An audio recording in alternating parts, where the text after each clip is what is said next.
Good evening, everyone. As Budget Officer, I'd like to open the meeting officially for the May 13th, 2025 City of Grants Pass Budget Committee meeting.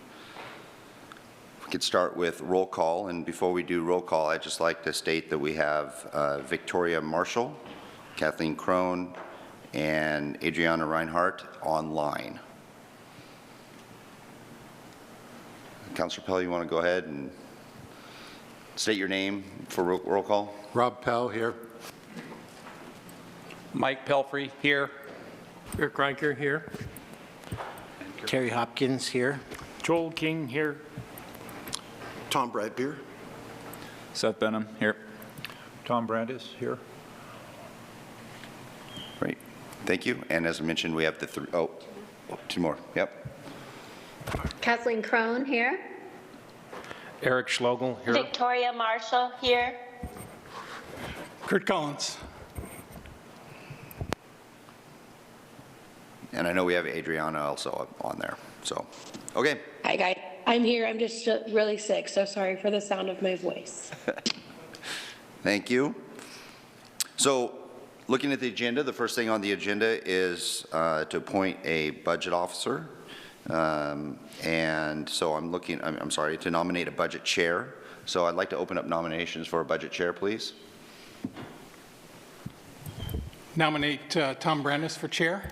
Okay, I have a nomination for Tom Brandis. Okay, second. Do I hear any other nominations for chair? I nominate Christina Schlogel for chair. Okay, I have a Christina Schlogel for chair also. I second Victoria Marshall. Okay. Do I have any other nominations for chair?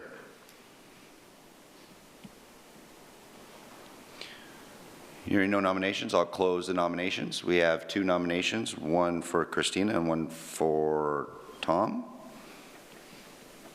Do I have a motion on the floor? And I think we'll do a vote. I'll just take a vote on the two. I'd like to first do a vote for Tom Brandis as he was nominated first for chair. All in favor, please go down the line. All in favor of Tom Brandis. Councillor Pell. Yes. Yes. Yes. Yes. Yes. Yes. Yes. Yes. Yes. Yes. And those members online? Now you're in trouble at home. This is Adriana, and yes for me. Kathleen Crone, no. Victoria Marshall, no. All right. So motion passes.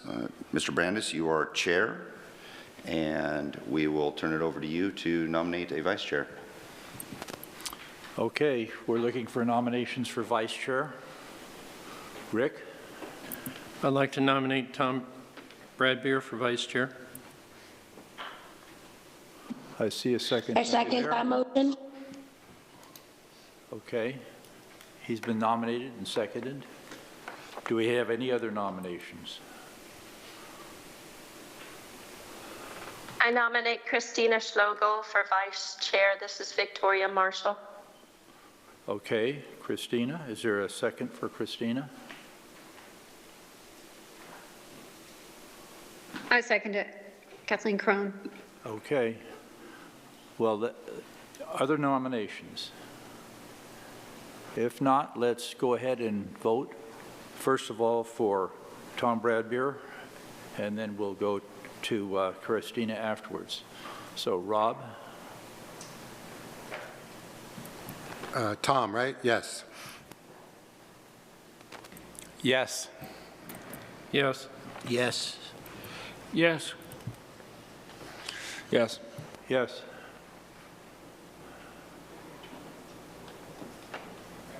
Kathleen Crone, no. No. Adriana Reinhardt, yes.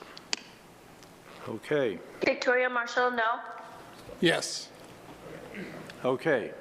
So Tom Bradbeer is elected vice chair. Now, we have some ground rules, which are right there with the orange sheet just behind that. There's some ground rules. Why don't you just take 2 minutes and read through them, because we're going to try to go by them as much as we can, which is we can.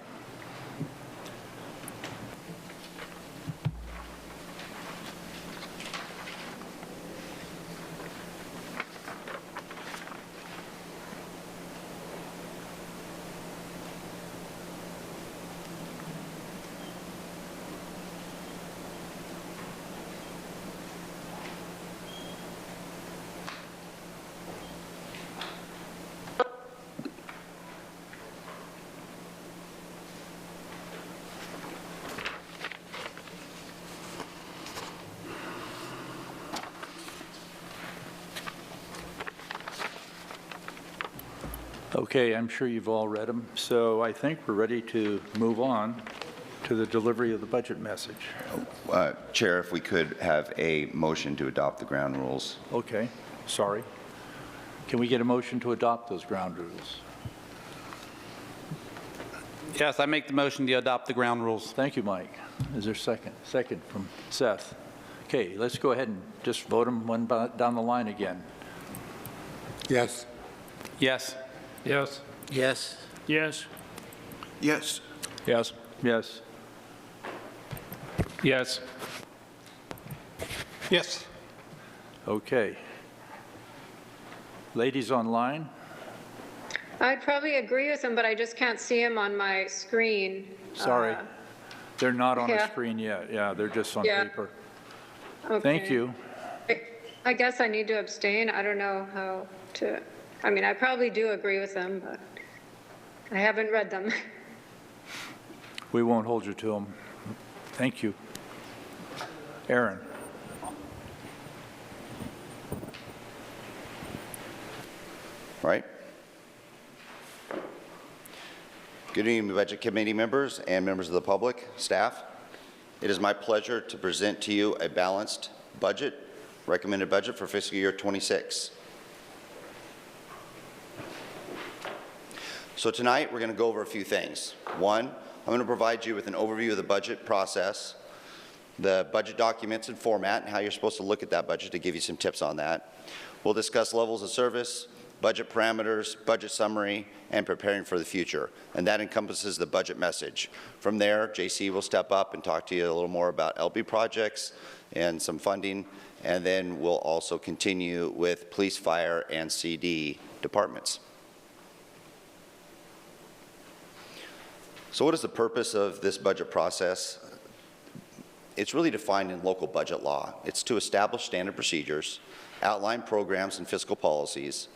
It does require estimates of resources and expenditures.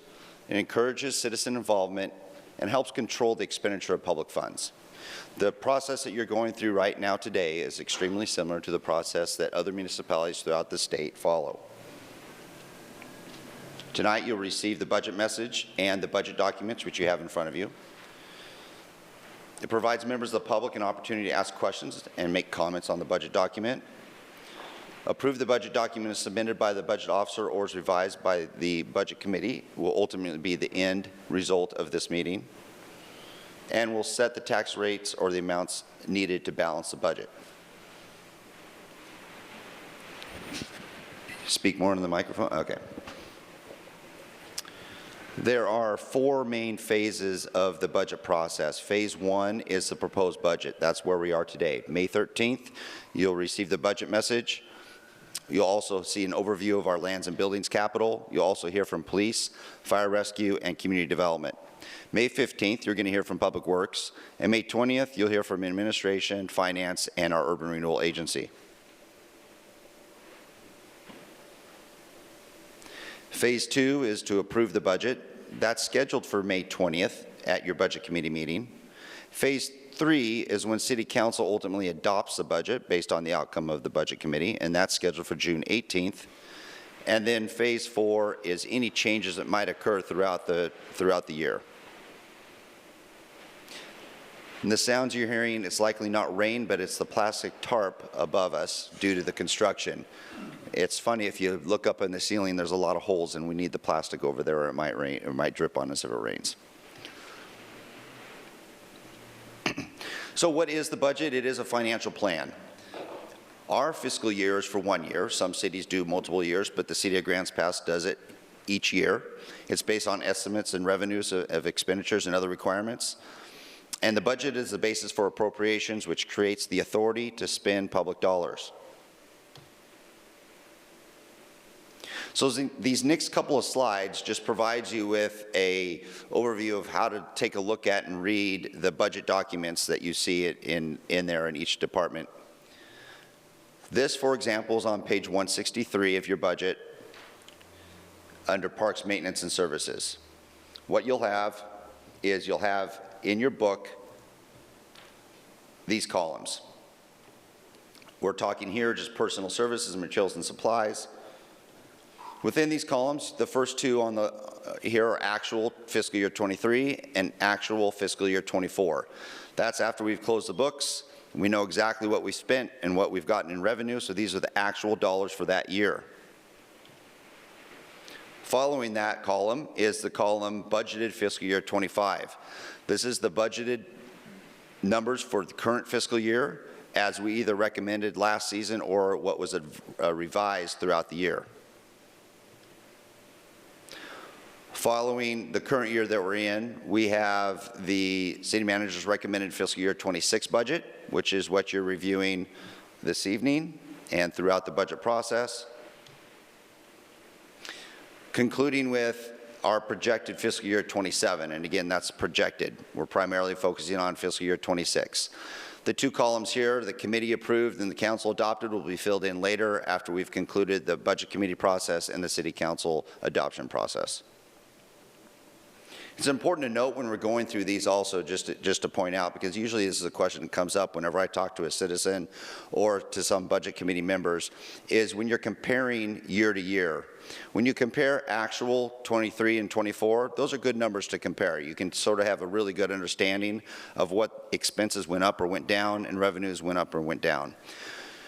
It gets a little more complicated when you're looking at the actuals versus the budgeted, whether it be budgeted fiscal year 25 or budgeted fiscal year 26. And the reason for that is we have adopted a budget for fiscal year 25, say in personnel services for a little over $1 million. Although if you look at actual 23 and 24, it's a much lower number. So you're like, well, where did all the increases come from? Is it additional FTE? What costs were increased? Most of the time, that increase in cost is associated with the projected budget versus the actual. Many times in personal services or materials and services, there are things that we budgeted for that we actually didn't spend. Say, for instance, in materials and supplies, maybe that number included a $50,000 vehicle that we ended up not buying. And so it was budgeted, but we didn't spend it. So the number might be larger in the budgeted versus the actual. Same thing in personnel. Many times in different departments, we budget for full employees. And it could be we have a vacancy for 3 months or 5 months, and that's a savings associated with that, so there's not as much spent. So this, like personal services, we're expecting full employment, no vacancies. That's what it would cost us. But there are some savings sometimes, which is why it's hard to compare actuals with the actual budget, but it is a good guideline for you. Level of service is next on the agenda. There are really 4 main things that guide the budget document that you have in front of you today. Well, actually 3. There's level of service, there's the strategic plan, and there's financial policies. So it's sort of like a 3-legged stool. So I'll address the first, the level of service. When it comes to level of service, the City Council, and what is the role for the City Council? The City Council sets policy direction and defines the level of service for programs and services. City Council is the one that determines how often the streets are being swept, what type of parks and recreation services we have, what parks are open, how many parks do we build, public safety priorities, what kind of services do we provide from a public safety perspective. That's the role of City Council. Council's decisions on level of service guide what we do and to what extent we do it. From a budget committee perspective, I'm pausing just for 1 second. Is there an issue with the sound? The audio sound is fine online, but in here it sounds weird. I'm wondering if you should do a handheld mic to see if that helps. I will try a handheld mic to see if that's better.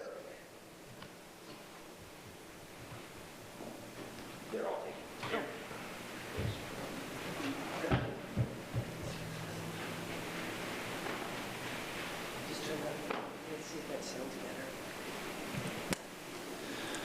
better. Okay, does this...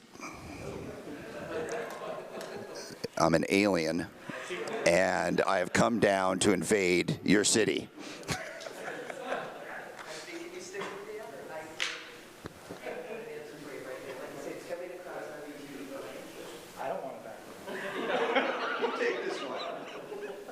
Chief, you want to try that one, see if that one works for you?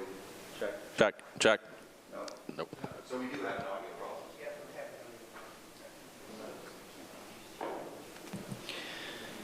If you'd like, I can speak louder. Do you? All right. So I'll try and speak really into the mic here. All right. Budget Committee, from a standpoint of level of service. Budget Committee's role is to ensure that the proposed budget allocates the appropriate resources to implement the levels of service established by the City Council. This includes reviewing revenue assumptions and expenditure proposals to confirm that they align with the service levels directed by Council. From a level of service perspective, productive dialogue includes staffing levels, FTEs. They're a tool, they're not a policy. They're how we deliver the service Council has defined. Questions around staffing or service delivery should be focused on how the budget implements Council's policies, not on redefining service levels from a Budget Committee perspective. If there is a strong interest in changing the scope of a program or service, that input should be flagged for Council to consider in a future policy discussion, not resolved through the budget process.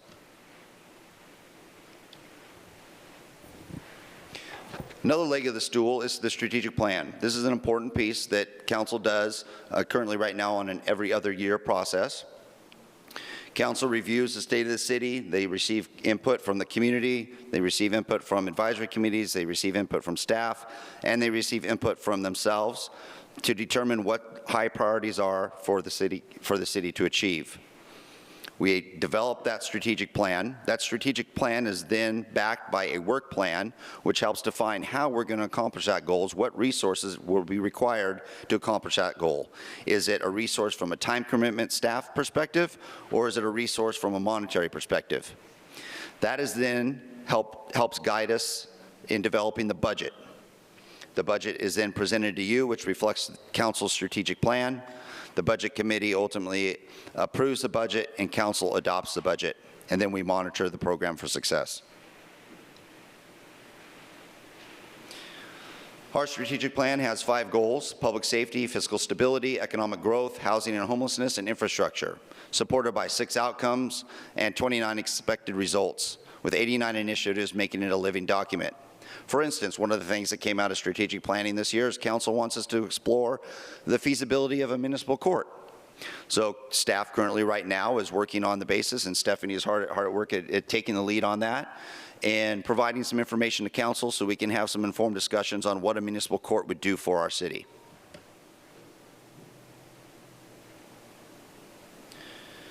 The third leg of the school is budget parameters, and this is something that's held us true, and we basically have very conservative budget parameters compared to what we've seen across the state with other municipalities, which has been a positive for us. The budget parameters, we incorporate Council's strategic plan. We are focused on maintaining and improving our current service levels. Staff is holding the line where possible on any kind of costs. We recognize from a budget parameters perspective that inflation is expected anywhere between 3% and 13%, depending on what expenditure we're discussing. We're looking for both short and long-term savings, utility transfers, all extra resources to capital funds after we've met our required operating contingency. So if we've got extra money in our utility transfers, that all goes to capital to help with our capital expenditures when it comes to those enterprise funds. And we want to try to achieve a productive and efficient budget process. When it comes to personnel assumptions, the same personnel categories in all operating divisions are there. So when it comes to personnel and health insurance and PERS, they're basically the same across the board, whether you're looking at a police department or if you're looking at the water treatment plant. Reasonable estimations are also made for agreements not finalized. We're going to be entering into up to 3 bargaining unit negotiations during this upcoming fiscal year, including IFF for fiscal year 26, which we've just started. All expenditures related to personnel are recorded either as wages or benefits in the budget and under personal services. Benefit expenditures include non-wage personnel amounts, including things like workers' comp, insurance, payroll, etc. To give you sort of an idea of personnel, because personnel is really important, why we're highlighting personnel is it just takes a lot of people to provide the services to our community. For fiscal year 26 operating expenditures, if you're looking at our operating expenditures, 59% of our operating expenditures is personnel. 41% represents the rest of the city's budget. Citywide, the average personnel costs, if you're looking at the personnel, 58% is wages, 19% is PERS, and 18% is insurance. So that gives you a general breakdown of what personnel costs are and how that's broken up.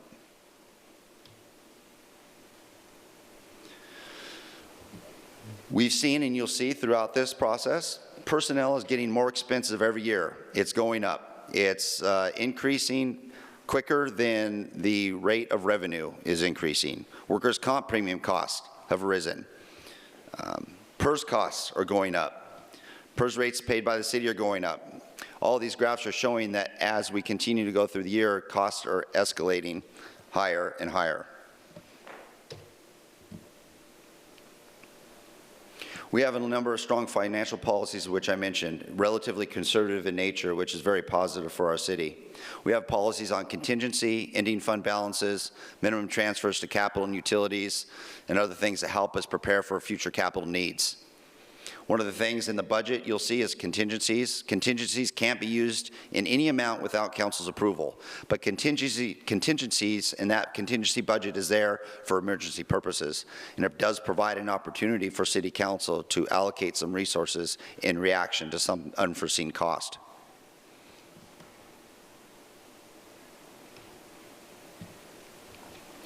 When it comes to our budget parameters, we're doing relatively well. Anything in green means we're within the financial policies. Say, for instance, general fund. Our fund balance should be 25 to 35% of operating expenditures, and we're meeting that goal. In facilities management, you'll see yellow, yellow, and red. So the yellow represents in facilities management, and we're not trying to fix it in this budget process because it's sort of temporary in nature. The reason why it's yellow and potentially red is we are currently operating 3 to 4 separate resting sites within the city limits. Those resting sites cost money. That money has been allocated to facilities management, which is increased facilities management budget. It's temporary in nature. We're hoping that there's going to be a fix in the future. We do not believe at this point in time that we should try to increase the reserve because of this temporary nature. We're hoping that this will go away shortly and our current reserves that we have will still meet the financial parameters. So we're not recommending that we increase this operating parameter. General garage operations, we're projecting in red. But in red from a positive perspective in general, as we see it just a little bit over the policy, which is okay, and because we believe that there's going to be some expenditures in the future. We don't recommend making any changes to that at this time because we are expecting some increases in some costs associated with our garage operations.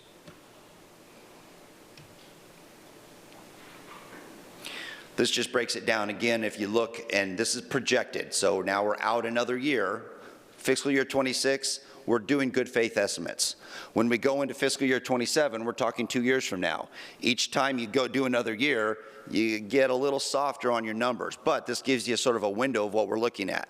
We believe in fiscal year 27, if things stay status quo with revenues coming in, expected expenditures, and as they're increasing, we see that the general fund will be out of parameter, estimated at around 13%. Transportation would be out of parameter at 17%. Wastewater would be down by just 1%. And then facilities management, 43%, engineering 15%, garage operations 20, administrative services 2, et cetera. So we're seeing that in fiscal year 27, we're going to have to sit down with council in fiscal year 26 and have some discussions on revenue expenditures. And we look forward to doing that. And actually, one of those first meetings is occurring June 30th, I believe, when we're going to be talking public safety. And we'll be talking about public safety service levels and revenues.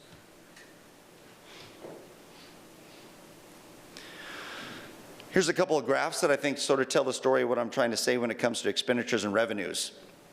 I think this first slide is a good one, a historical general fund savings.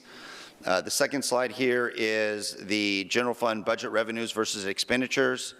And the third one here is the general fund operating revenues versus operating expenditures. And the key is that, especially with this one down here, is we're approximately breaking even when you look at our operating revenues versus expenditures. We don't have a lot of subsidy when it comes to revenues. We're pretty much matching revenues and expenditures as it is. I really like this slide. This is a really good one because it does highlight the expenses versus revenues coming in when it comes to general fund operations and public safety. So the columns are the funding sources for public safety. You'll see here we've got primary funding sources of a local option tax, of our levy, our permanent property tax rate, and other revenues back in 2012. Things were going pretty even. As time goes on, the expenses, which is the shaded orange in the background, have been outpacing the revenues. That's primarily because of Measure 5 and Measure 50 as one of the things that have created a stifling effect on the growth of revenue when it comes to property taxes, limited into 3% a year. However, expenses are going up much higher. So this graph just shows how expenses in public safety are now outpacing revenues. It also shows that in '24, we started a new utility fee, a public safety utility fee, which has helped fill that gap. But as we look into the future, we're projecting that those expenses are going to continue to outpace the revenues that we're getting.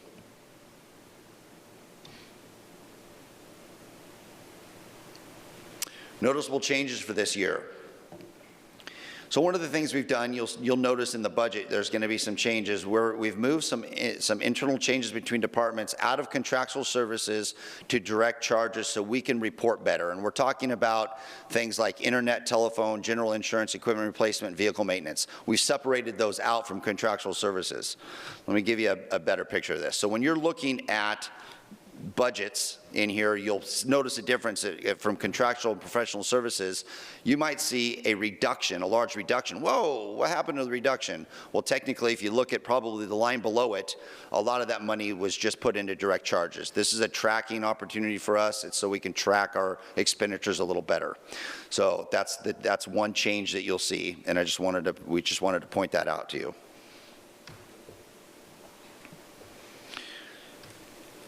A little budget summary. So the budget in front of you today represents a total budget of $240 million.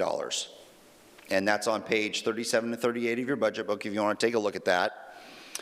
It does have general fund, makes up 23%. Here's general fund right here. This is 23% of the budget, where the enterprise funds are 44% of the budget. Now when I say enterprise funds, I'm talking if you think of your utility bill, most of those are enterprise funds. Your water, your sewer, your stormwater, your transportation, that's what's considered enterprise funds. So that's the largest part of the budget, with general fund operations coming in second. As I mentioned, our total budget this year is $240 million. That's down about $15 million from last year. What does that represent? Well, the reduction is due to one main thing, and that is a decrease of $18 million in our capital expenditures with a refined water treatment plant timeline. So there's less capital expenditures for water treatment of $18 million projected, so that's the main reduction. There are two increases. There's an increase in operating expenditures of about $3.5 million projected, and an increase in personnel costs of $2.5 million.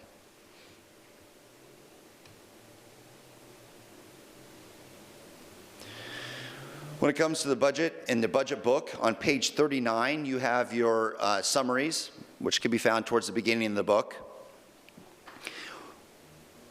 $240 million is the total city budget. Now I want to just talk to you about what it takes to operate the city. So when I'm talking about operating the city versus the total budget, if you take out all the contingencies, all the ending fund balances, all the transfers for capital, the debt services, you have what it takes to operate the city on an annual basis. So this year, we're projecting how much does it cost to operate the city for 1 year? $58.2 million.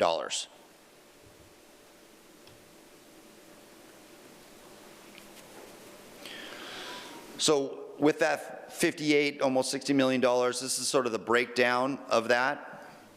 Where does the money come from to operate the city? 46% of the money comes from fees and charges. Again, I'm going back to the utility fees. That's the large portion of those revenues is your utility bill. The second biggest revenue source for the city is our property taxes at 36%. So that represents about $23.2 million, this 36%. Further details on that can be seen on page 46. Where does the money go? So 58.9%, approximately $34 million goes to personnel services, with contractual services being about $8.3 million. Here is the second largest at 14.21. So of the operating dollars for the city, that 40, so it's sort of that dollar amount that we're looking at, that $60 million, we're looking at over 50% going to personnel. It just takes people to do services. It takes police officers on the street, firefighters on the street. It takes our sanitation wastewater to operate a wastewater treatment plant. It takes people.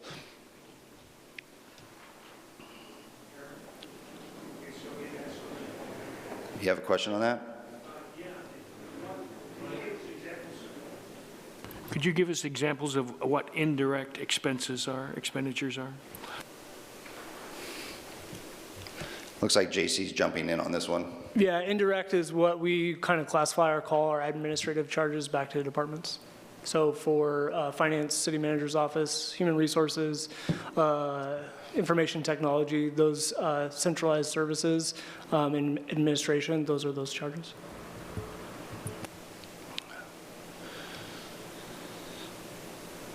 So operating costs by program, there's another slide also that'll highlight this also. This is shows sort of our largest departments. Police is the largest operating cost. The reason for that is they actually represent the largest FTE for the department. And then there's fire, and then followed by community development and water and wastewater and stormwater and stuff. So police and fire are our largest, but that is because that does represent the largest FTE.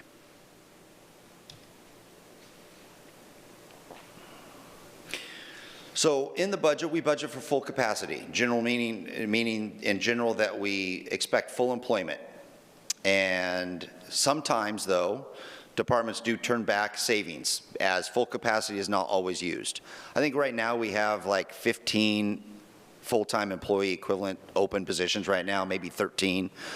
We're always recruiting for police officers or dispatchers or firefighters. We're always recruiting for a number of different positions. So we have openings, which does create some savings that gets turned back to the general fund, or it gets turned back to the enterprise fund if it came from one of the enterprise funds.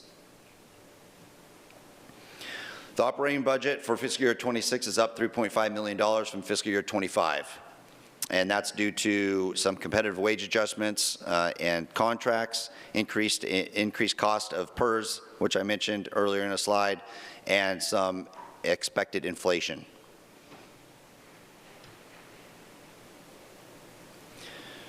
This slide here highlights a couple of FTE changes. There's a total net change in the budget of 1.5 FTE. I'll go through and break these out. So if you see a number in parentheses in these columns here, it means it's a minus, not a positive. So we're looking at having 2 water ops meter readers. We have been struggling with our meter reader contract for the past couple of years, and we've gotten to a point where it's no longer sustainable.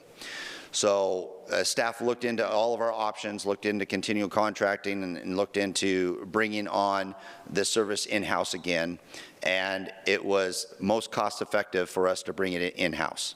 So this will be a better service that we're providing to our constituents and to our internal organization, and we'll be doing it more efficiently and effectively. We've got a utility worker 2 wastewater collection, a municipal service specialist parks, but a municipal service worker parks -1. So what we're doing here is we're taking a municipal service worker parks, reclassifying to a specialist. So there's no additional FTE. Utility supervisor water distribution versus utility worker 3 water distribution, it's the same thing. We're taking a current utility 3 water distribution and making it a utility supervisor water distribution, so there's no FTE increase. One of those reclassifications, and the reason for that is because we have taken on the meter reading in-house, and it's requiring additional supervision and a new job description for the individual that's going to be supervising that. We have GIS coordinator going to supervisor, and then we have a -1/2 of a administrative support specialist in Public Works, and full FTE reduction in our Firewise coordinator, which was grant funded through the county.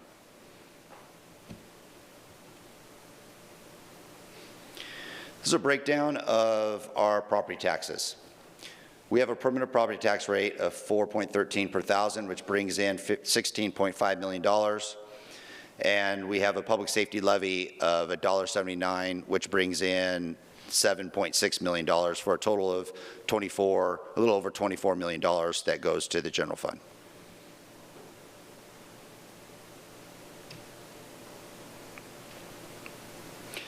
So our property taxes, and what we're assuming here is that we're looking at the assessed value going up 2.79% due to existing properties and an increase in the valuation.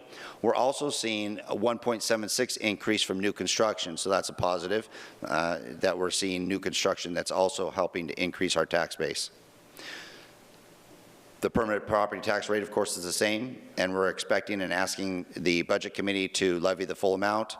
And then the public safety levy is at $1.79. We will be in our second year, and we'll be asking the Budget Committee at the end of this, in your last session, to also be approving that at the full levied amount. Other general fund revenues, our business taxes are up slightly. They're connected to a index. Our franchise fees are relatively flat. Our fee in lieu of franchise fees are slightly up. Our state revenue sharing, like our liquor tax and cigarette tax, are down slightly. And our investment interest has been relatively flat. Total general fund discretionary revenue is $7.3 million.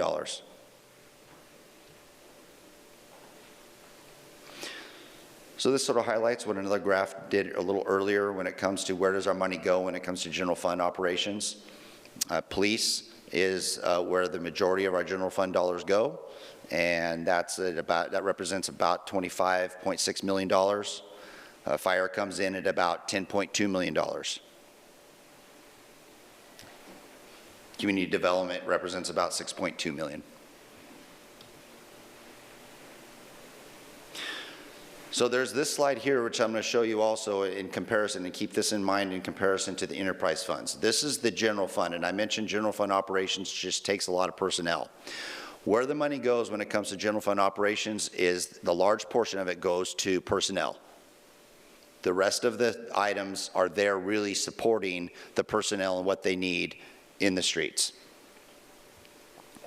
or in the office, wherever they are.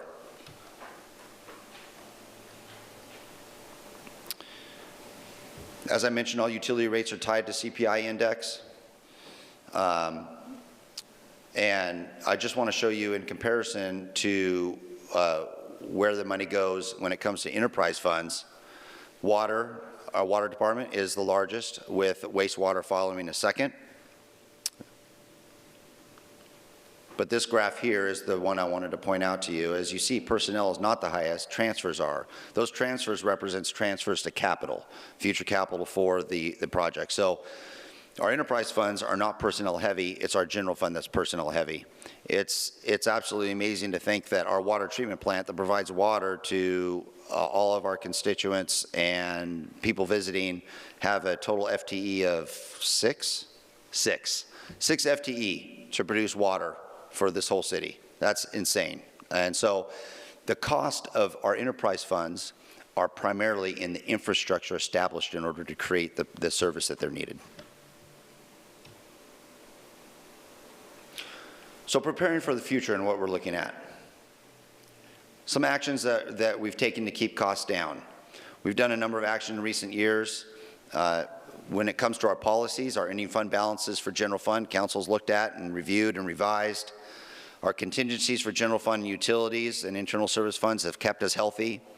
JC and I were talking, I think it was this week, about how we saw in some of the downturns of the economy how some of the cities reduced their general fund policies, and they went from 25% to 10%, and they've never been able to climb out of that 10%. Where the city of Grants Pass was very conservative with their policies, and we're still staying strong. That's extremely important when it comes to our bond ratings and our interest rates that we get. So having that strong reserve has kept us very healthy. We have good investment policies and a very effective financial policy, a very sound policy. We are a high-performing organization. We're data-driven. We empower our workforce. It helps with public trust, transparency, and it helps keep us resilient and agile for future operations. So looking at the budget, we tried to sit down and sort of figure out what are our challenges ahead. We've got some challenges and trends specifically for fire, rescue, and police that we think are important. We're in our second year of our 5-year public safety levy. That's great. We're passing public safety levies. One of the negative is it's a levy, and it's got a term associated with it. And that money is there to operate a permanent program. Usually you want to try to match permanent resources with permanent programs, temporary resources for temporary things. Levies are great for capital, but not the best for operating because you always have to go back and get voter approval, and it's a question on whether or not that'll be re-approved. Service availability from the county is something that we're concerned with, and what that looks like. We rely on the county for our criminal justice system. We rely on rural patrol. We rely on the jail and the district attorney and juvenile. The health of their programs affect the health of our program. We have population surges in Grants Pass. We may be a city with a population of 40,000, but we're also the county seat. So we see a large influx throughout the day and throughout the tourism seasons to where our services that are serving our community are much greater. Expanded quality and quantity needed to serve a growing city, collaborating with newly established Josephine County Fire District, and how that goes is we're looking forward to seeing where that goes. And exploring new avenues to help alleviate EMS needs of the community. We're seeing EMS needs as a potential future issue of discussion. When it comes to community development, the pace of commercial and residential permitting remain relatively slow for fiscal year 25. We really want to try to increase the pace of residential and commercial permitting. It's a wonderful thing. I went to a groundbreaking today with the mayor and Bradley from CD, and we sat down and were able to look at some new housing opportunities that are coming forward. And just recently on the books right now, we have, I think, over 200 homes that are, or housing opportunities are being developed right now. And that's just in the short term. We've got a lot more on the books moving forward. So that's something we really need to move forward with. Middle housing and how that's affecting the cities throughout the state and how we adapt to that in order for us to make sure that we're able to implement middle housing. Future job earnings and growth from an economic perspective is something that we need to look at and make sure that we're strong and stable and that we're growing as a community. And then, of course, the Parks Division and the challenges related to that. We have Dollar Mountain, which is a great resource for recreation opportunities and has been said to be a great destination activity, and we've seen that. But it also comes with it new challenges when it comes to servicing and providing the appropriate resources for that to maintain a great resource for the community. When it comes to Public Works, we have a number of infrastructure obligations that are ahead that are very significant, including the replacement of our water treatment plant, planned replacement needs for other utilities, changing regulatory environment, which is always an unknown, but usually comes at a greater cost than it did in the past. Funding challenges associated with general fund facilities like City Hall, Hillcrest Fire Station. Those are things that are going to be challenges in the future, along with declining transportation funding that we're seeing at the state level that's also affecting us locally.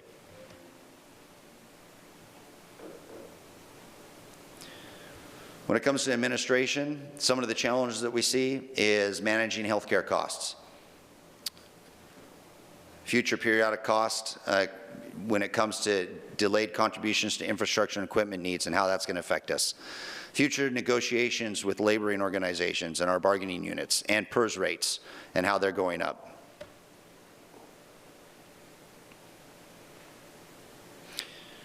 In summary, the fiscal year 26 recommended budget is balanced. I'm happy to say that it is a balanced, strong, solid budget, and that was due to a number of things. That was due to council direction on policy and strategic planning, a highly professional staff, comments from the community coming together to create a balanced budget. Capital budget issues address the major technical issues and council's priorities, and we're working to meet the challenges ahead. I don't think the camera's on me because it's probably on the screen back there, but if I was to look at the camera, the one thing I'd like to do is I'm looking at the camera and I like to say, I'd like to thank Mindy, Carl, and Christy for all their help on the budget. It was great to have them in our budget meetings, sitting down with us. Two of you guys are back there in the back. Thank you very much. Helping make the budget process go very easy for me and for the department directors. Greatly appreciate it. Want to also thank finance staff and all of your efforts, and then also council and your guidance. We're looking forward to council adopting the budget and submitting for our 41st annual Government Officers Association Distinguished Budget Presentation Award. And with that, I'm going to turn it over to JC. Before we let you go away, do people have questions for Aaron? Rick? Thank you, Aaron. About 8 slides back, there was a diagram showing an increase in revenues, like for the coming year, that the values will be generating additional income. It's not in our book here. Was it a graph? Yes. Well, no, it was just a statement. Okay. It had like 3 sections. Okay. And what's your question? I didn't know if JC had an approximate figure of how much new revenue we would see from those sources. I'm not sure. I'm not sure what's. 7.3.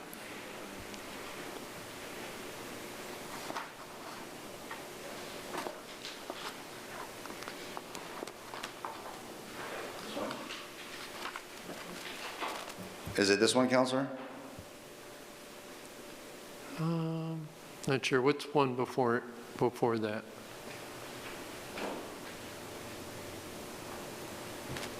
And before that? Okay. No. Okay. Never mind. Thank you. Joel? And I don't expect you to answer it this evening on the fly. You had a statistic on the personnel costs. What % are they of the total operating budget? And after looking at what you have up there, that varies tremendously by fund, it looks like, because of some are more labor intensive than others. And I just wondered what the percentage of the operating budget for, or the general fund is taken up by personnel. And you don't have to answer it tonight. You can just bring it to the next meeting.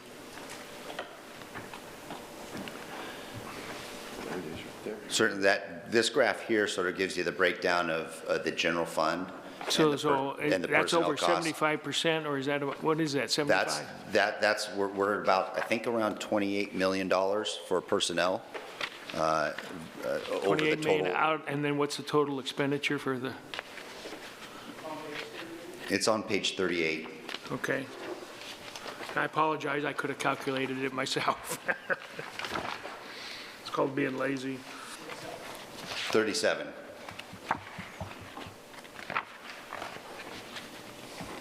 So personnel costs are 37% of the No, general fund? it's on page 37, I think. Oh, on page 37, okay. JC's I was getting his gonna say, that calculator doesn't out look to right. answer Okay. that question for you. Okay, thank you.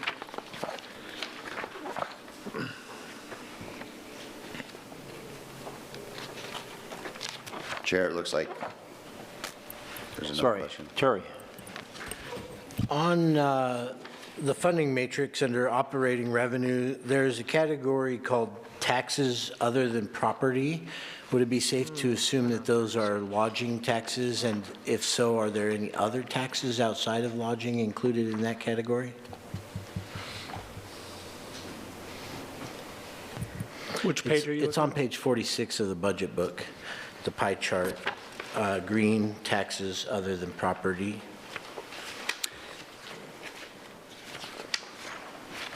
So I'm going to flip you to another page, to page 35.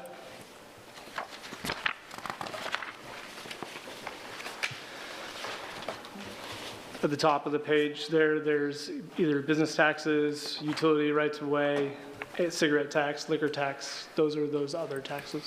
Thank you, JC. Joel? It's not on that page, and I know we have to calculate it somewhere, and you don't have to do it tonight, but if you could just bring it back for the next meeting, what is the percentage of general funds that are expended on personnel? And it's probably in here somewhere, but it's not on that page, unless I'm misinterpreting that page. It would be that blue line on that graph divided by the total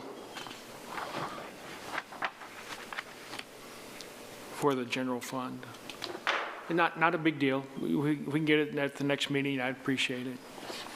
We don't need to waste everybody's time tonight or keep everybody here waiting. I'm sure I have for it. somebody in the back who could do the math really quick on that.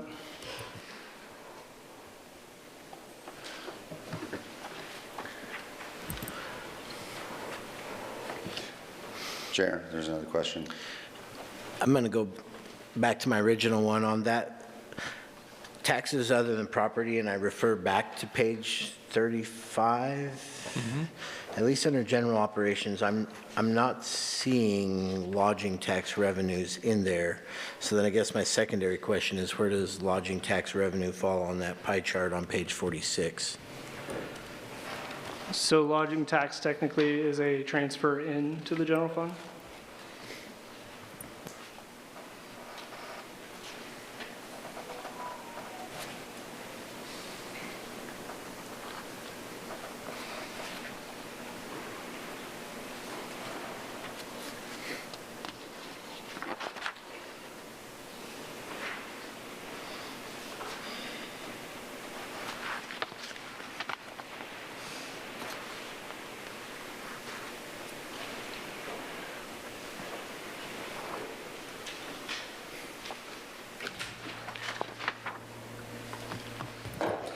So page 289.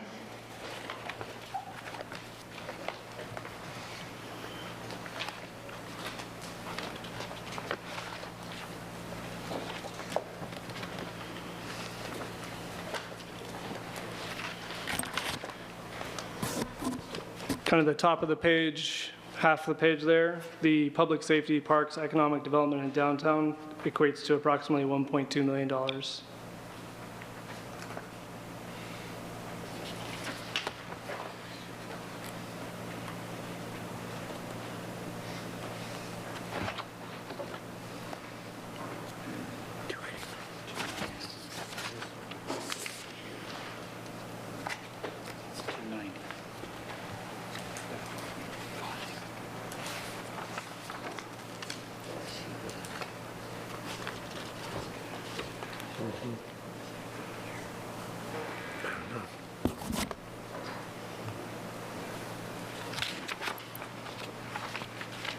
Has your question been answered?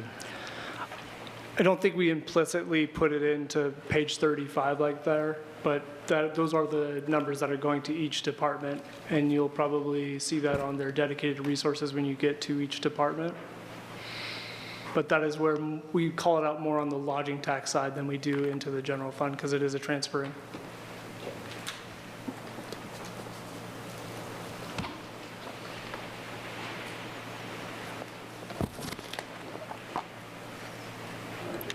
Shall we proceed?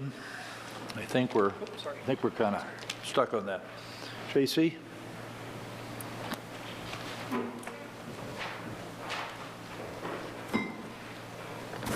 Oh, there we go, right there.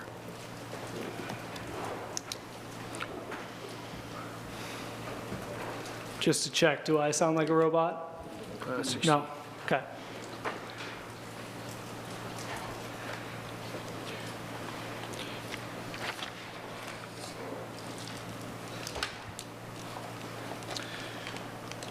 So before I get into the lands and building project, which is next on the agenda, I actually do have a little slip in here for presentation, just to give you an overall general fund status. And this is all going to be visual. There's not going to be any words, and there should be a handout on your dais with all of these charts and graphs. And Aaron kind of went over some of them previously, but I want to go further in depth with that, because I think there is some potential misinformation out there as to potentially where the general fund sits. And maybe we're being too conservative as far as the staff and or policy board. So I just wanted to kind of highlight some of the things and kind of tell it through a series of pictures and stories and graphs. So the first one,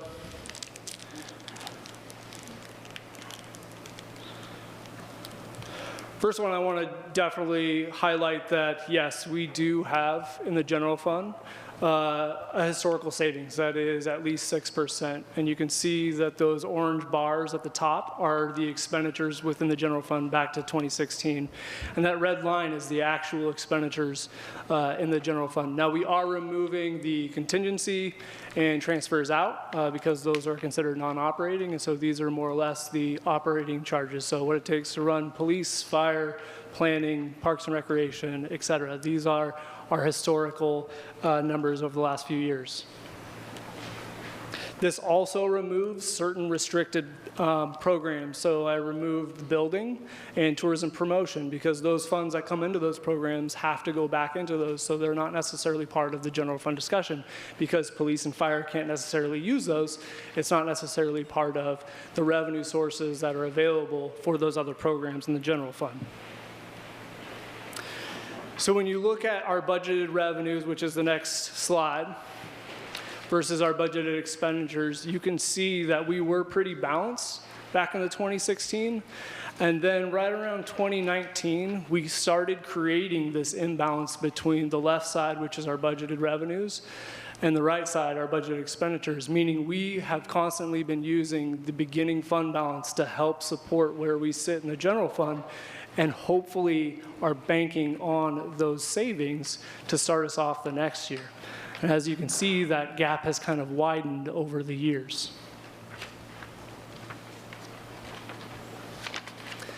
Now, here are the audited actuals with the 2025 estimation if we save 7% of our expenditures.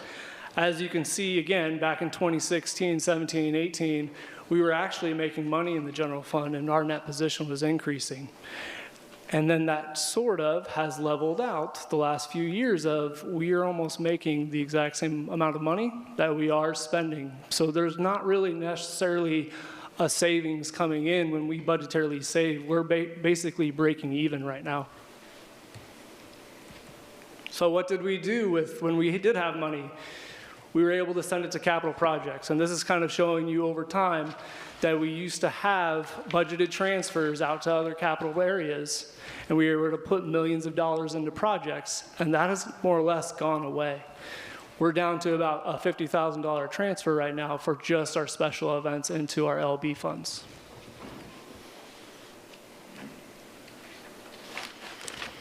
So what does that look like all together? So the blue kind of shaded area is all of our operating revenues, our current revenues. And if you add those transfers out to those operating expenditures, you can kind of see again we're basically breaking even in these last few years. And even with an estimated 7% savings in fiscal year 25, our current year, we're going to be about break even. So is that budgeted or expended? Those are the actual, so there's not a budget in these numbers. So that's a good question, because that leads me to my next slide. How does that stack up against the budget? So these orange bars are actually what we budgeted to spend as far as operating areas in the general fund. The red are our actual expenditures, so you can actually see the savings that we were having early on. The blue are our actual revenues. Over time, you can see the discrepancy has been of we are budgeting expenditures above our revenues, and even when we have those savings, we're basically breaking even. So then some might say, well, are we not budgeting revenues properly? So yes, we are conservative. That's where we budget revenues. Most of the time in financial planning, we recommend you budget at a level and then hope that your revenues come in slightly above that position. So as you can see over time, that's exactly what we've been doing, and that's all the way back to 2016. And there's not a huge discrepancy in where we're budgeting and the revenues that we're actually bringing in. And I think even last year we asked how close are we getting in property tax valuations, and I think our margin of error has been less than 3% almost every year. So that is my end of my slideshow for the general fund, and I'll take any questions you may have regarding what you may have seen.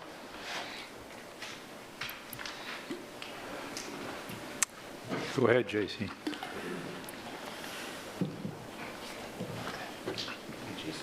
Yeah.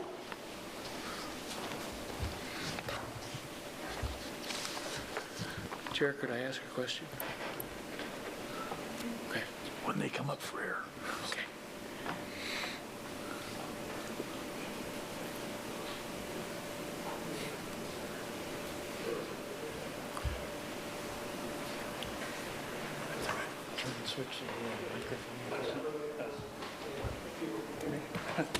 So we're going to try an experiment here. I'm going to operate the slides. He's going to use that podium mic, and we'll see if that solves this issue. If not, he'll come sit over here, and we'll do it that way. So Joel has a question. J.C. Rowley, Finance Director. Joel has a question. Yep. Oh. Well, a good presentation. Thank you very much for your presentation. I did find the answer to my previous question, so it's already in the book and answered on the percentage. So I was wondering on the last slide you have the general fund budgeted versus operating revenues.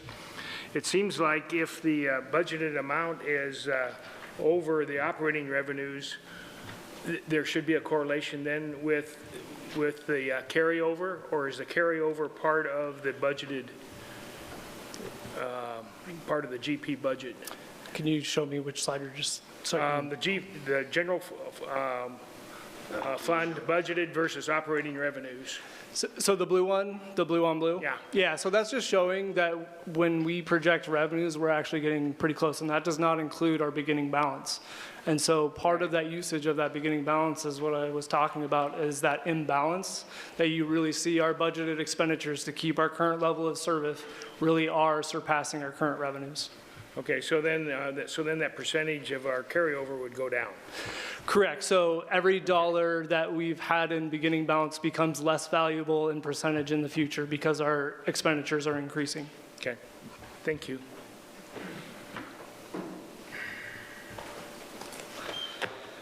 Now hopefully I can remember all my notes on the next one. So I'm going to go over the LB, I think. No? Yeah, perfect. I do have a brief understanding for the agenda for this section to go over the resources and requirements to hopefully help you read the pages. We're also going to go into anything that has a funding allocation of $100,000 or more in the LB section. The LB section page starts on page 109.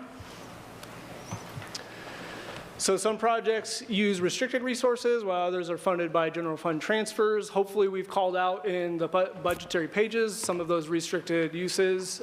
Even though that project does have those balances, if we were to close those projects, we would need to send those balances back to those restricted areas. Allocations of the general fund dollars are limited for fiscal year 26. There's only $50,000 coming into LB this year. From the general fund, and that is for our special events, which is 4th of July, Art Along the Rogue, and the tree lighting event. Public Works capital projects, water, wastewater, transportation, stormwater, solid waste will be reviewed during Public Works night in 2 nights. And so this is just going to focus on the governmental areas of the LB. So understanding the project resources and requirements, go ahead and flip to the next slide. This is how you potentially read the book. On pages 7 through 10 now, in front of the capital, we've added a how to read in the introduction of your capital book, which is your blue book. I'm just going to highlight the high points, but there's several other bullets in here that show you how to read each project page. The first is we wanted to highlight the year in which we're talking about, which is on each of the projects, the orange column. And then for all of the revenues or resources for a project, that is on the top section, which is actually on the bottom section of each page, but it's on the top section of those charts. And then the bottom section is going to be your requirements. That's usually going to be the expenditures for the projects or any transfers out of that project. Small book, right? It's a small book, correct. So if nobody's following along, it's in the one with the blue. Go ahead. So we're going to review all the lands and building capital projects, receiving new funding allocations of $100,000 or more, and all of the new LB capital projects. And luckily, they fit within the same criteria of $100,000 or more. And then we're going to go through the basic project description and budget along with the funding sources. And I'm guessing, Chair, if you would like at this point, we'll just do these project by project. And if there's something super specific, I have a team of people over here to answer some of their specific projects. Sounds good. So the first is our LB00, which is on page 115. And this is just the funds general project. It holds the interest for the fund as is collected here, as well as it handles some of the overages, the small underages and overages of each of the project, and kind of smooths out those basically as an internal contingency. What you'll notice on this is we do have $6.2 million coming into this project from the URA. That is just a placeholder for this project. We don't have a true project identified for that $6.2 million to go to. That is just to give the URA maximum flexibility to give the city funds if there is a project that comes forward. So again, it's just budgetarily right now not actually identified as a true project. And I'll take any questions on this. Rick? Thank you, JC. On page 115, it says the lodging tax in 2024 only brought in $15,000. Yeah, so this is actually previous to 2024, so this could go back several years, back to 2009. There may have been some lodging tax dollars that came in here several years ago. It hasn't gotten lodging tax money in a while. It's just we show it there because at one point it did. It's your other folder. Okay, so this isn't, okay, thank you. Other questions?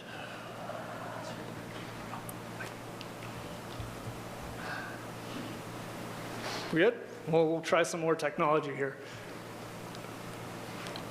I think I forgot to highlight on the top right of each one of these slides, it is the connection to the strategic plan. Again, there's a coding. This one has to do with the fiscal stability. And so again, all of our projects, we've linked something into the strategic plan.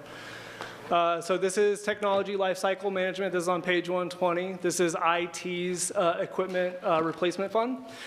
This year, we're recommending an allocation of $200,000 from IT. This purchases new hardware and software and the replacement of updating our existing hardware and software components, which is getting expensive. They had some fund balance because they've been really good as far as saving money the last couple of years. So we're going to recommend $100,000 be their ongoing contribution from operations to handle those swings of those purchases, and a one-time $100,000 contribution for this year. Tom? Been a lot of talk about artificial intelligence and machine learning, and many of those systems will be applicable to municipal government.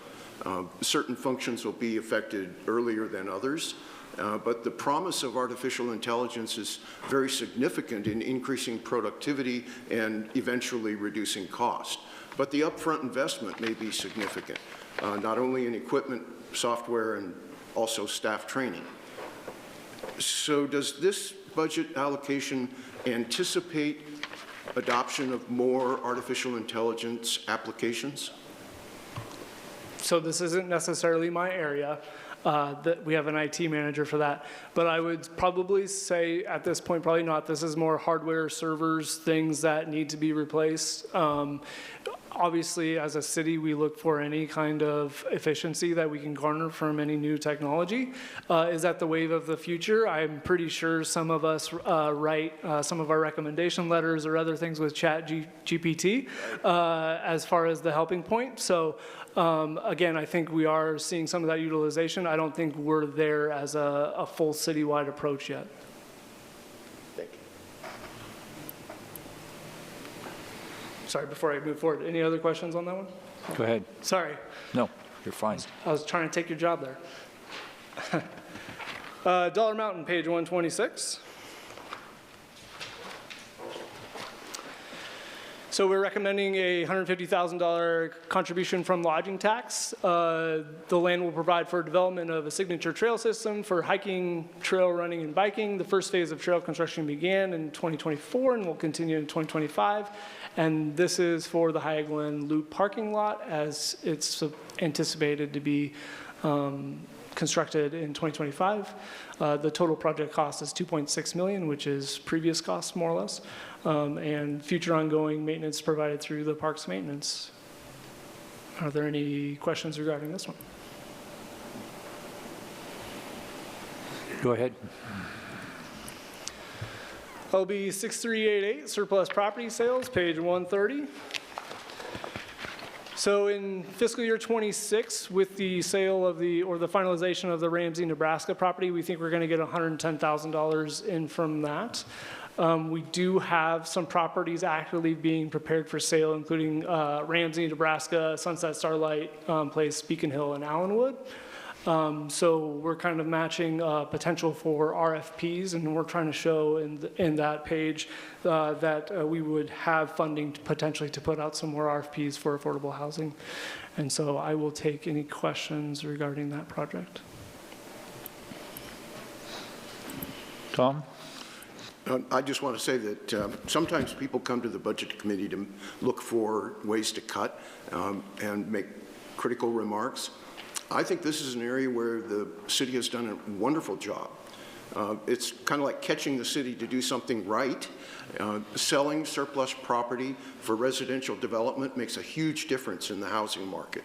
The number of residential units that are going to be developed on what was formerly city property is going to be a significant contribution to the community.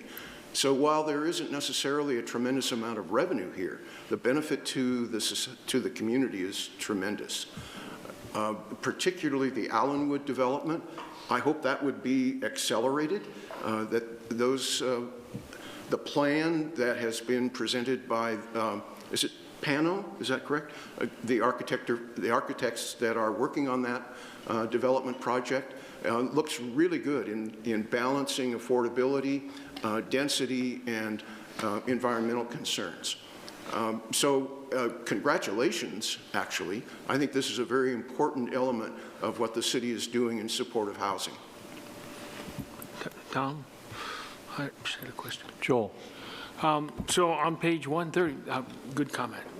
I recognize your comment. On page 130 that you just covered, what are the expenditures that are listed? So that's just an estimation. We think we can get out some RFPs with those sales of property and the Right. funding that we do have in that, and potentially put more projects forward as far as affordable housing. So I see expenditures of 1.5 million. That is far in excess of RFP, so there's got to be something else there. So I would look again at the orange column. Fiscal year '26, 700,000. We think we may be able to do 2 RFPs, I believe, Brad, in the next fiscal year. And they're going to cost $700,000? Well, the previous one, I think, was right around 350 for the SDCs, so it's about Okay, one and the okay, same. for the okay. Wow, that's expensive. Go back to Tom's comment. Other questions? Go ahead, J.C. LB 6392, page 132, the Outlot Plaza. We are recommending $1.2 million from the URA. This project will provide lighting and sidewalk improvements along G Street between 6th Street to 3rd Street, along 5th Street between G Street and H Street, and along H Street between 5th and 6th Streets. As part of this project, the city launched a Buy a Brick campaign, allowing citizens and local businesses to purchase personalized bricks for the project. The bricks will form part of the patio base of the Outlot Plaza near the 5th and H Street sidewalks, and the estimated total cost is about $1.6 million right now. Questions? Go ahead.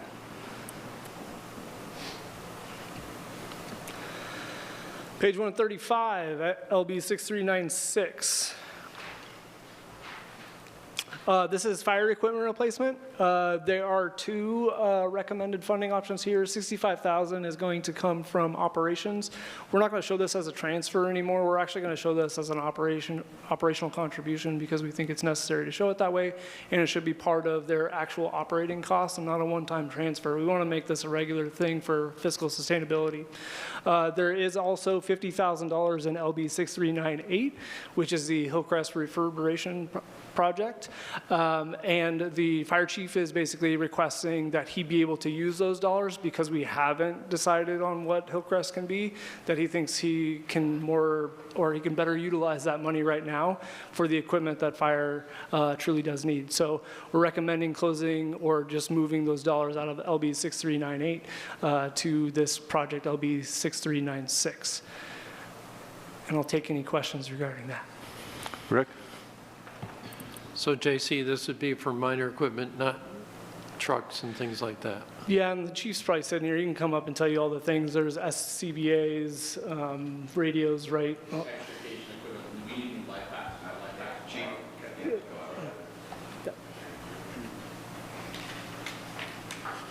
Thank you. So extrication equipment is outdated. The cars are outpacing what our extrication equipment can do, so that's expensive. More importantly, our life packs, our life-saving EMS equipment is becoming outdated. So planned obsolescence, right? Business plans, they always they're like, hey, well, we don't want to service those anymore. So we have to purchase new ones, and they're extremely expensive. Okay, thank you. No problem. Other questions? LB 6440, large park improvements, page 149.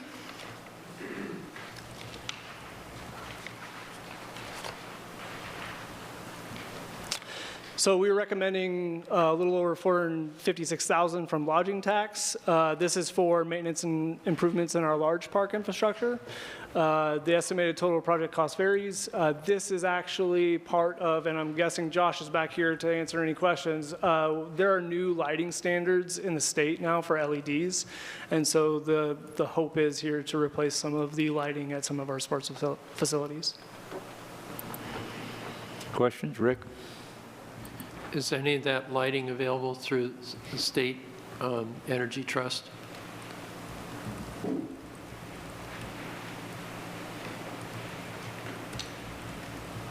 With basically any sort of upgrade where you're switching from one style to a more energy efficient one, Energy Trust does offer some sort of rebate, but they're minuscule compared to the actual cost of the projects.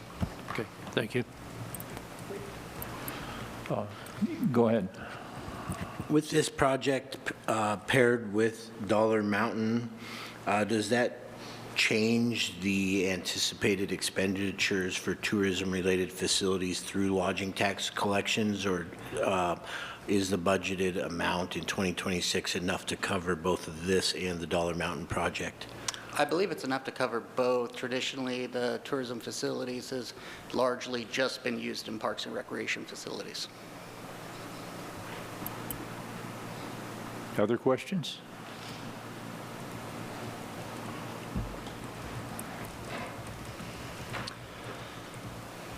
LB 6453, page 154, Dollar Mountain Radio Tower.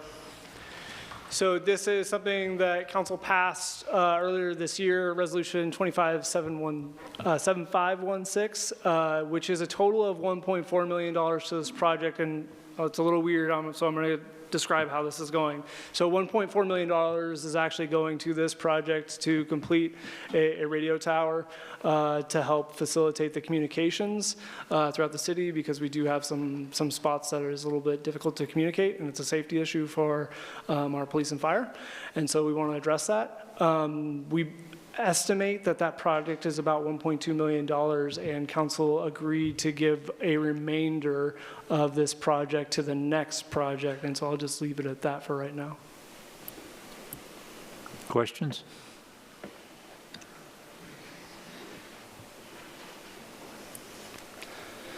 Very next page, 155, LB 6454, the surveillance camera system. So again, this is going to be a carryover from the previous project. Any underage that it has from the $1.4 million, this will go to help restore and add new camera systems for public safety. Questions? Oh, sorry, Joel. So refresh my memory, these are these the ARPA dollars? That is correct. So the pool money was reallocated to these two projects, more or less. So we need to get those allocated then and spent in a timely manner? Not really. We've already taken the remaining balance as revenue loss. It is within the city's right to put them towards project. Again, we've kind of recommended as a staff to make sure that we stick with the ARPA mantra, more or less, and put them towards projects that they were intended to go towards.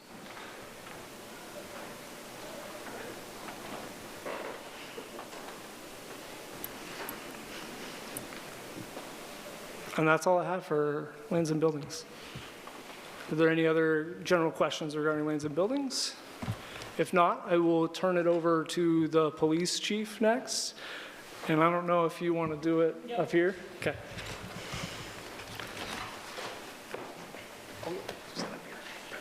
Yeah, absolutely. Sorry, I'm going to stop real quick. So we did find a mistake in one of the police chief's pages. It's a hidden row. Wasn't in there, so we're going to give you a page that's blue that just corrects the mistake. There's nothing material of nature that is a fix here, but I just wanted to let you know that there is a minor update and amendment.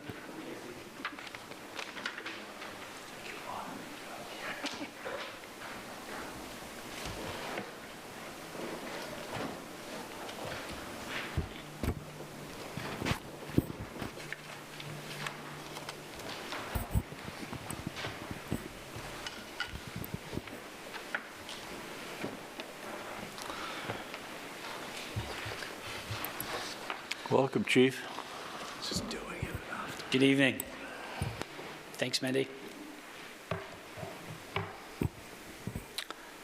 So I just want to start off by saying thank you for being here, council, budget committee members, teammates behind me, and community listening to tonight's police proposed budget for fiscal 26.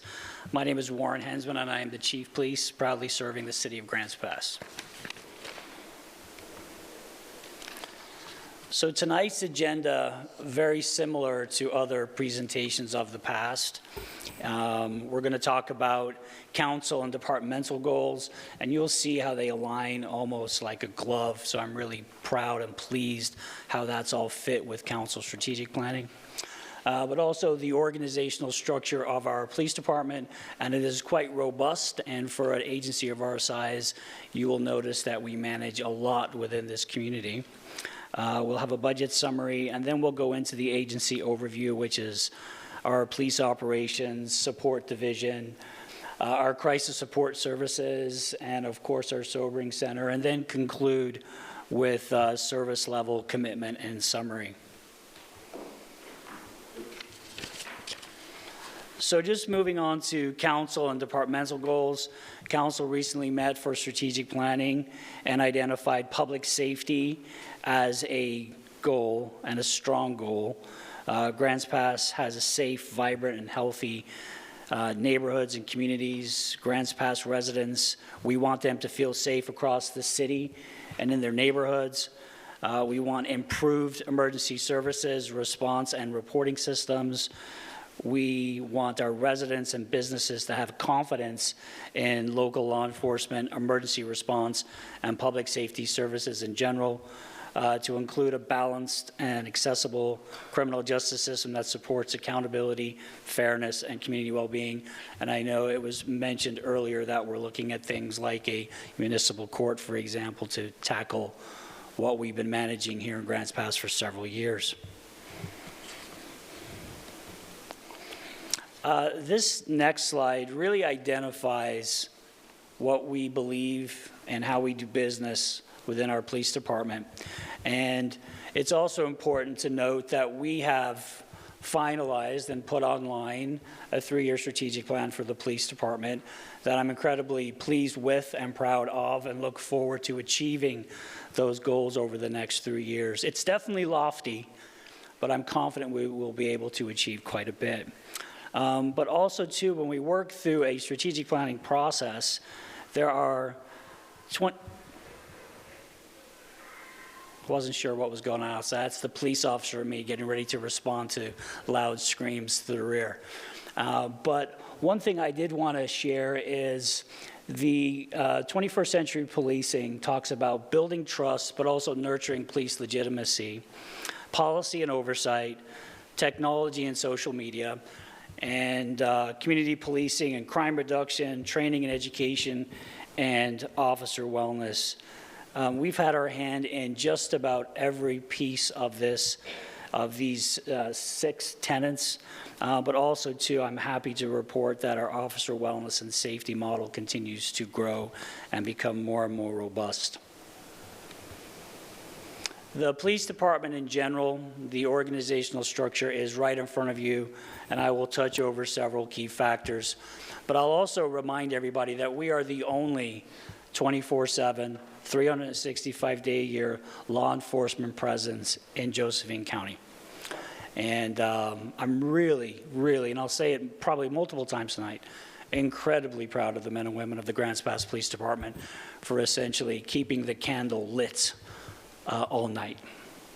So what you can see within our police operations, we have a patrol division, K-9, traffic, school resource officers, and one of the only school marshal programs in Oregon. In fact, the city of Medford piggybacked off of our model, and they also have a robust school marshal program within their district in Medford. So I'm incredibly pleased that they're doing that. Our community response team, which you're all very familiar with, our investigations team, and essentially when you look at investigations, somewhat unfortunate in our community, they can only manage major crimes. They are essentially a major crimes detective detail.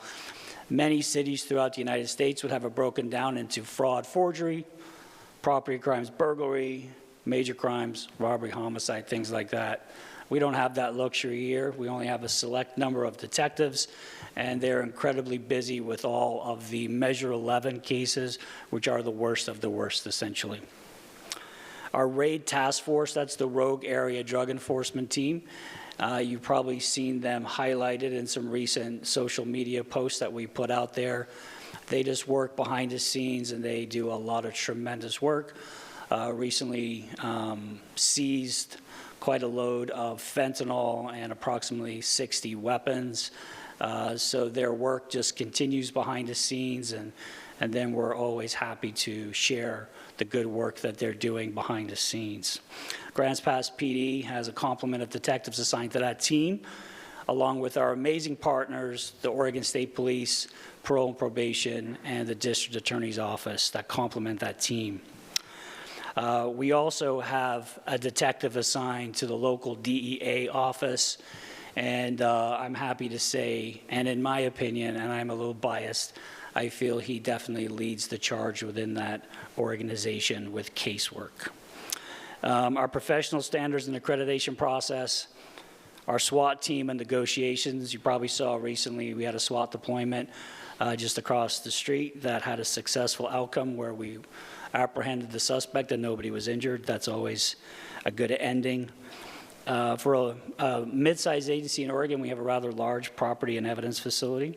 And then, of course, our community service officers, our police cadets, and our parking enforcement officer.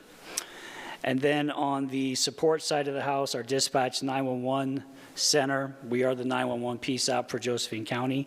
That's the public safety answering point. And the folks back there work incredibly hard throughout the year. And our records division, of course, made up of several records specialists. And a recent addition to last year's budget, we added 2 call takers to the team, and they're funded through excise tax fees. So now we kind of get into the meat and potatoes. The adopted budget last year was $23,405,000. The recommended budget this year, you can see on the screen, it's almost $25.5 million, which is an increase of a little over $2 million. And I know Councillor King asked this question for the overall percentage of the budget, but for our budget, the personnel expenses will account for 73.38% of our budget, and that is the entire budget with police and support. Direct and indirect charges and debt service fees will account for 17.26. So we'll go over that in more detail here shortly of the budget. And then the supplies and services, they account for 9.35% of our budget.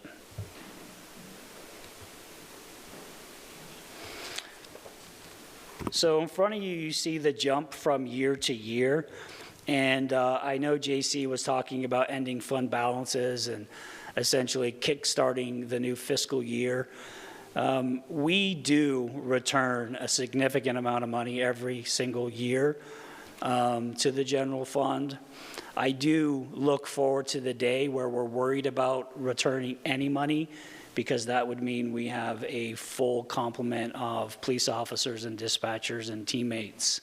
Unfortunately, that is not the case, and we still have several openings throughout our police and our dispatch center.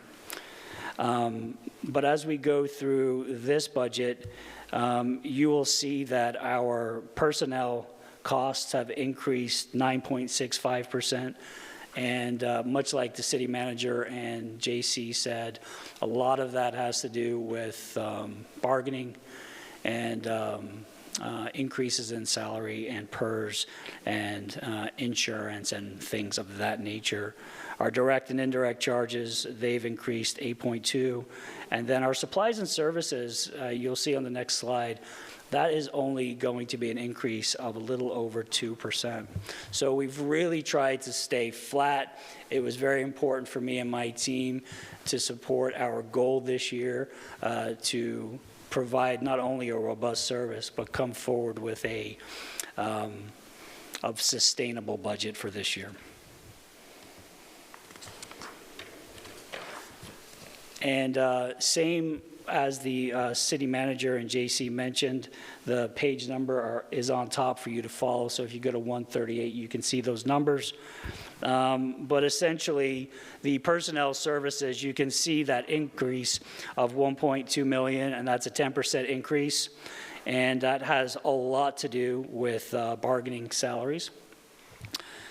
Also, the materials and supplies, you will see that that increase has gone up 37%. But if you remember back to the beginning of the presentation with the city manager, he did note that the large percentage of increases and decreases will be due to finance moving fleet insurance, phone, internet from contractual to direct charges. So I just wanted to bring that back to your attention.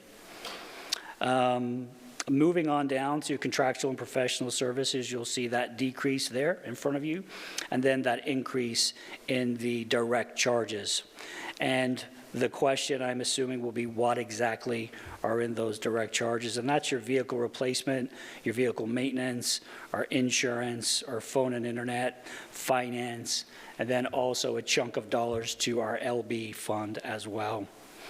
And then also to the debt service, and our indirect charges are up there for you to see, and the total requirements come to a 9% increase change.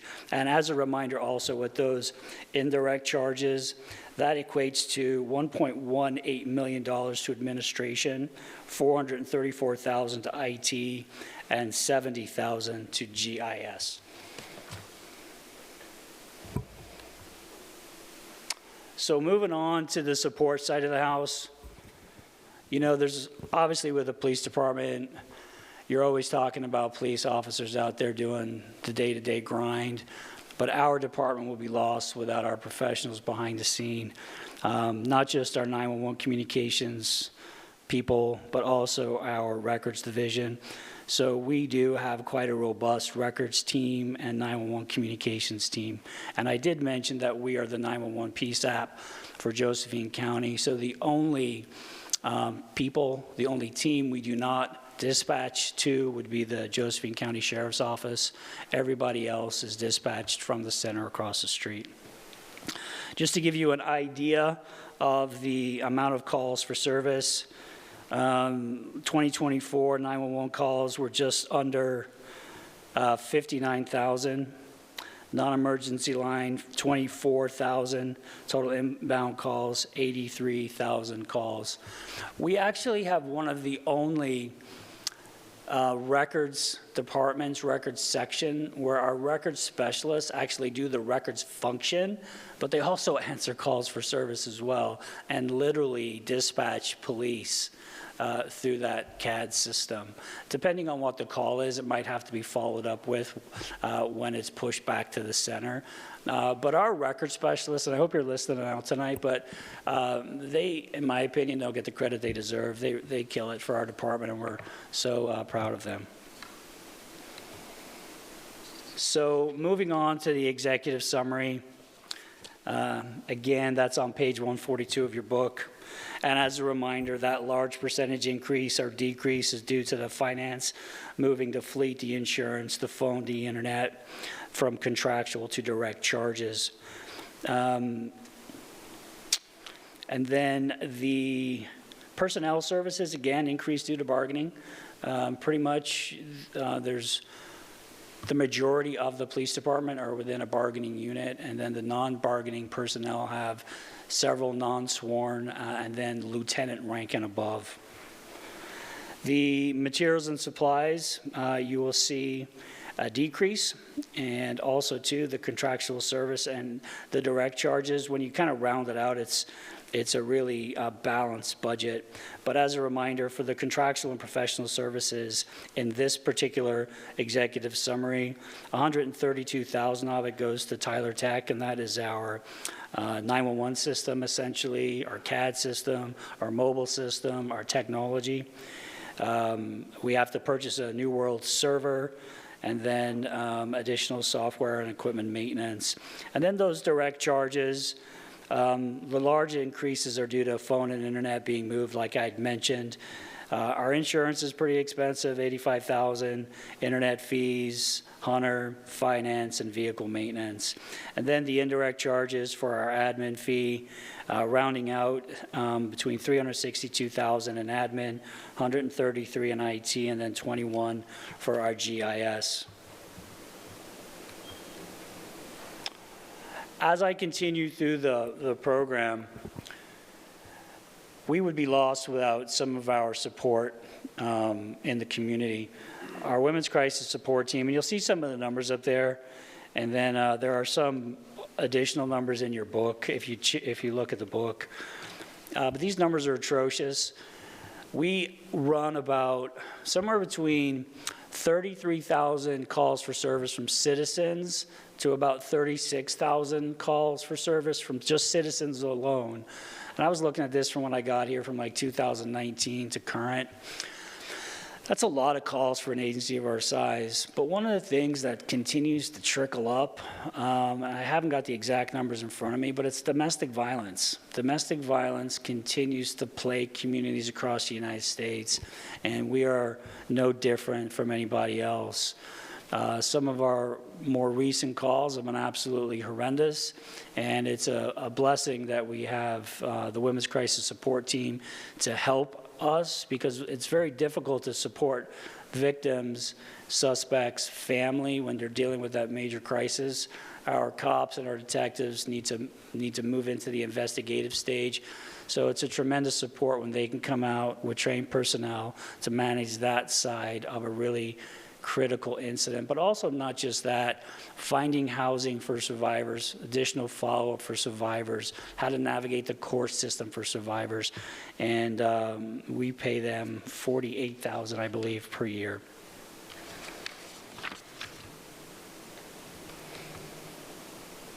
Moving on to our sobering center. I am so happy and pleased we have a sobering center in Grants Pass, one of the few actually in Oregon. We are able, because of the sobering center, to essentially defer people to the sobering center versus the justice system. A lot of times people just overdo it, or they're incredibly high, or a combination of both. And sometimes it's the right decision to take people to sobering versus a justice system that's already incredibly bogged down. So we utilize the sobering center, as you can see up there, a lot. And that is in your packet. You'll see it's $130,000 per year. And I think that we may have to reconsider that number in years to come. Not right now, but in years to come. But we have an amazing relationship with our sobering center. Our sobering center is also the hub for our deflection program. So as we work through the root cause of crime and community, unfortunately, a lot has to do with addiction, drug addiction, and I'm a big fan of deferring people to treatment and providing opportunities for them to get well so they can essentially stop causing problems within our community. And I want to be respectful of those folks that are suffering from addiction.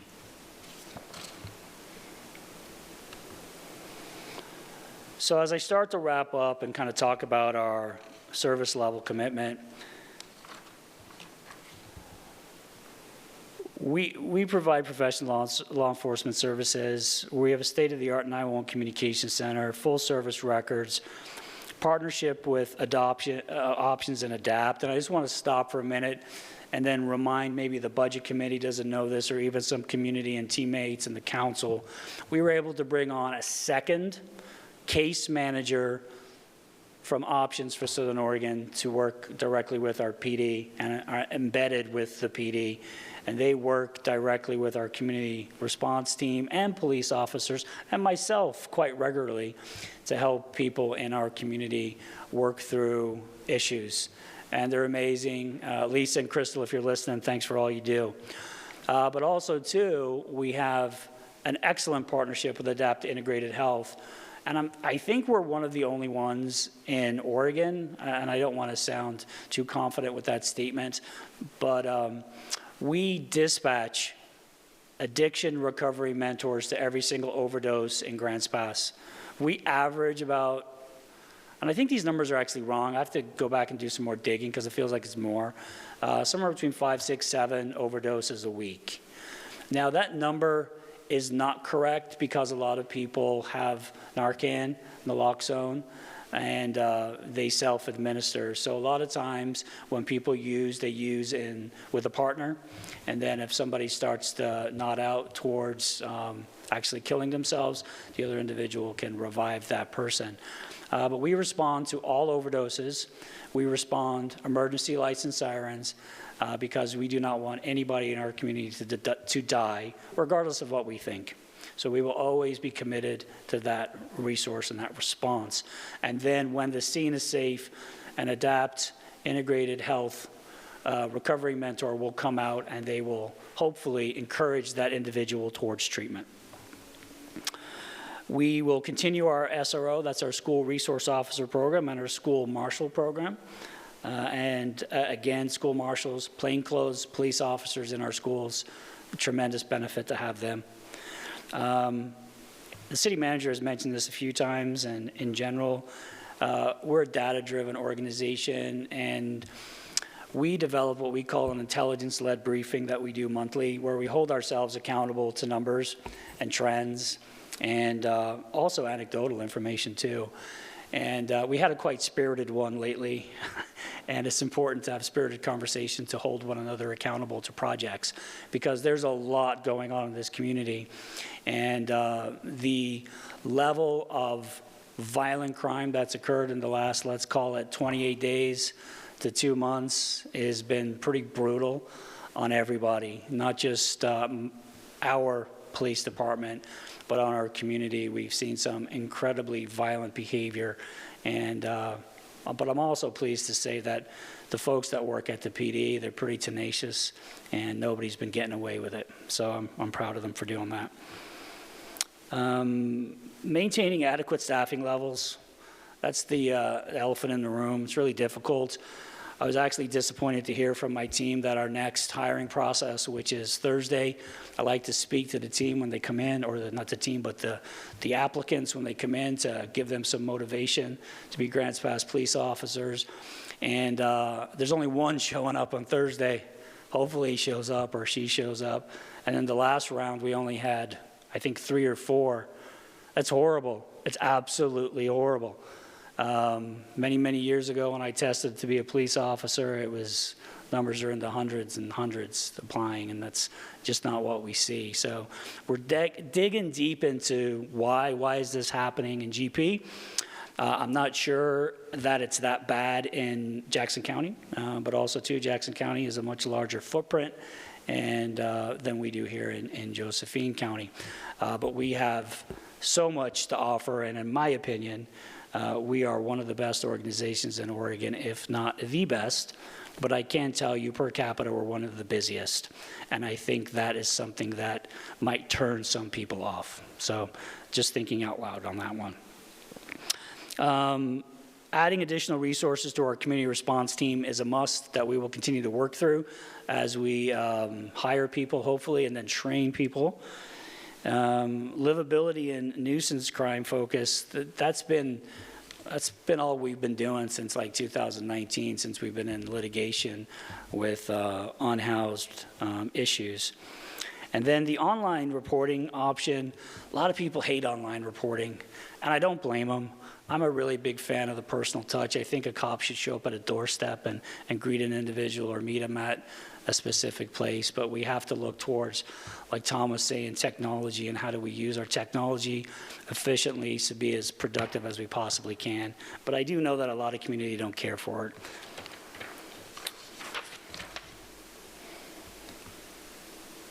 And then in summary, our cops, detectives, dispatchers, community service officers, record specialists, support personnel, supervisors, can't forget about our volunteers. We have amazing volunteers that work for us too. Do an amazing job. We're a forward-thinking, best practice organization, and that is not going to change. Although I mentioned we're having a difficult time bringing people to the table to apply to be cops or dispatchers or whatever the case may be, we're not lowering our standard, period. Over the last several months, and applicants have come to what we call the chief's interview, which is the final jump. It's not uncommon for me to say, I really appreciate you applying, and they don't move any further in the process. We refuse to lower the standard. When you lower the standard, the service to our community drops, and our risk goes way up, which we will not be doing. And that's it. That's my presentation for this evening. I'm happy to answer any questions that you may have. Any questions? Mike? Yeah, Chief. So you mentioned the fact that you have officers that are, well, you're having a difficulty time finding good quality officers. What would you say the number one reason that you would attribute that to? I think a lot of people see what we have to put up with. I think a lot of people see what we have to put up with. That's what I think it is. Okay, so then my comment would be that if we as a city were able to figure out a way to rectify that view and that vision, yeah. But the only way that's going to happen is we have to clean up our city. So with that said, I'm assuming that knowing that we are doing what we need to do as a city going forward to rectify that vision, that would have a huge impact on our future. Yes, sir, it will. And I'll just add, you may have noticed a more robust presence on social media. We don't have enough staffing to have a full-time PIO.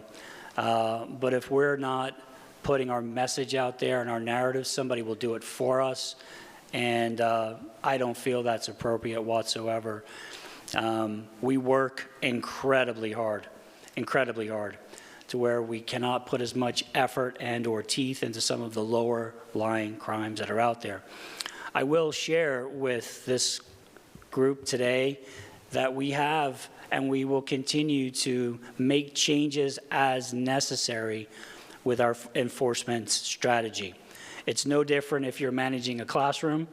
You are sometimes probably a little stricter, you are probably a little bit more lenient, but we're always looking for that sweet spot.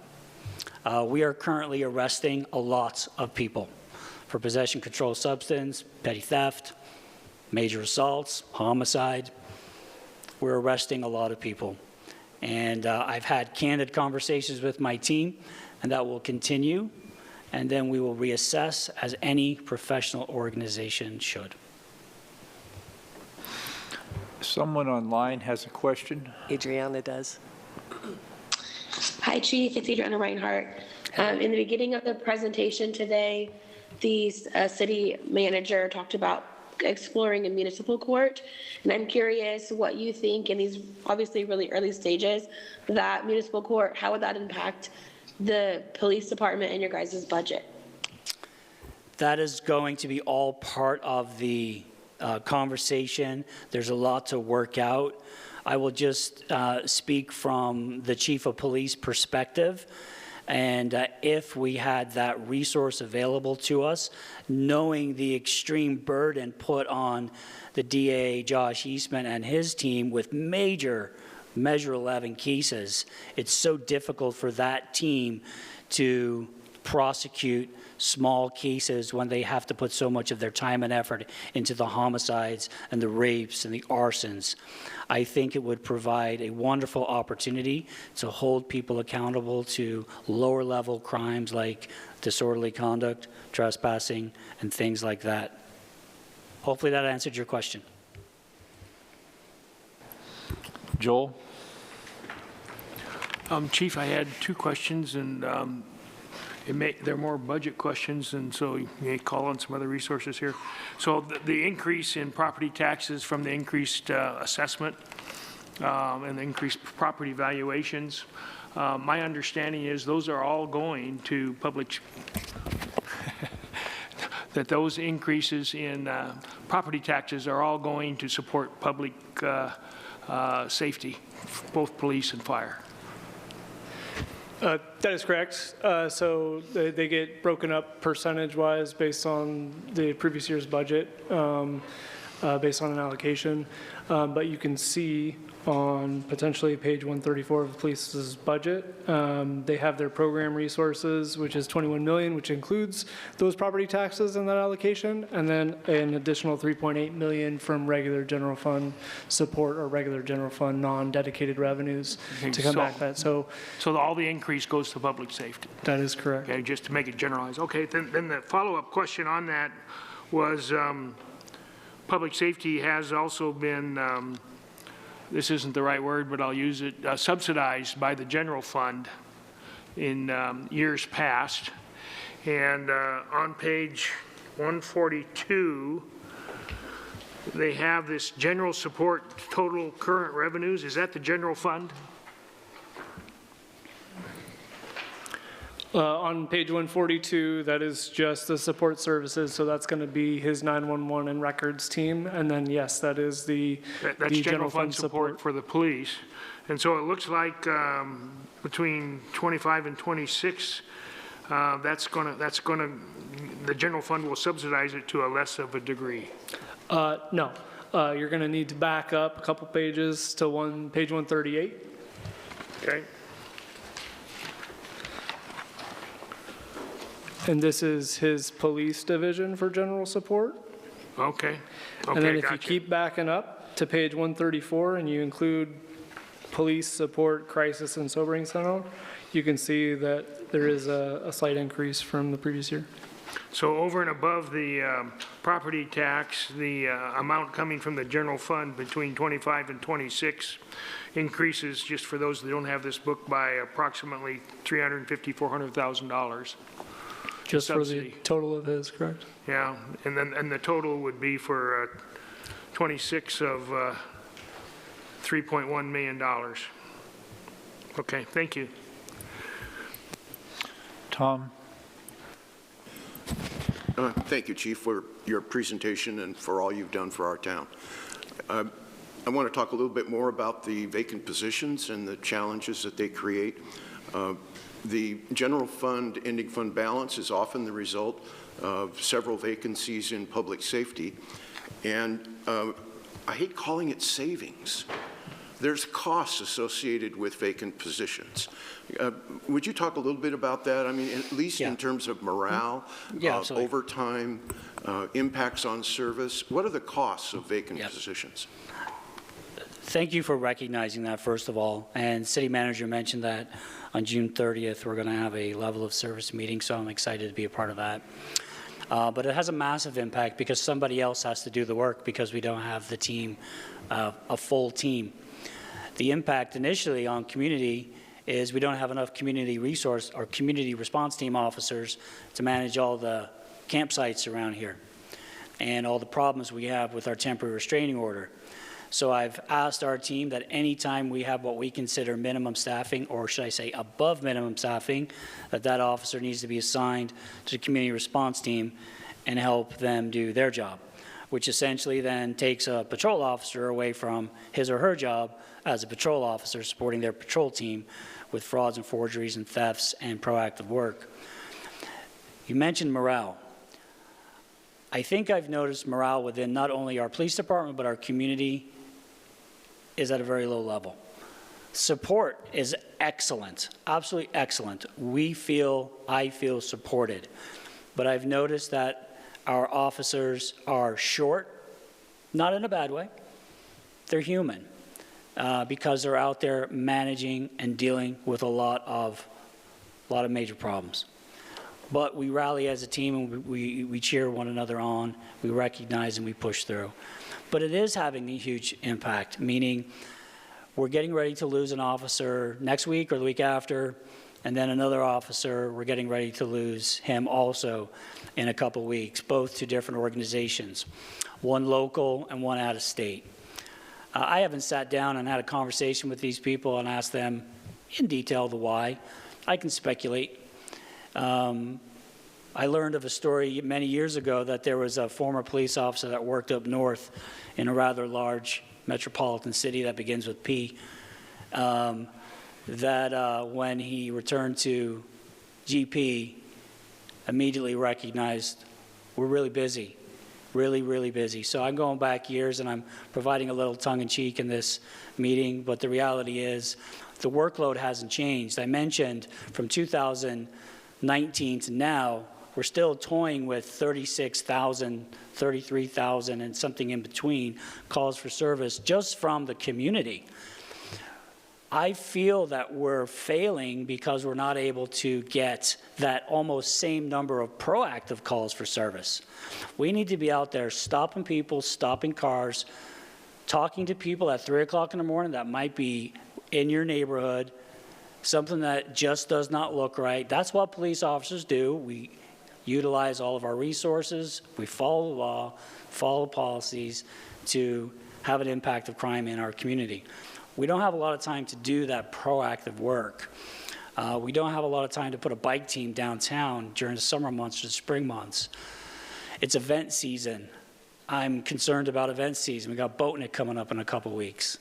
We're fortunate to have amazing partners that are going to come up and help us with the parade. I'll be out there with in the parade. I actually quite enjoy the parade. And, but also, too, I'm confident when police officers talk about retirement, they talk about, I've only got 2 more Boatniks to go. And because everybody's got to come in and work Boatnik, it just is what it is.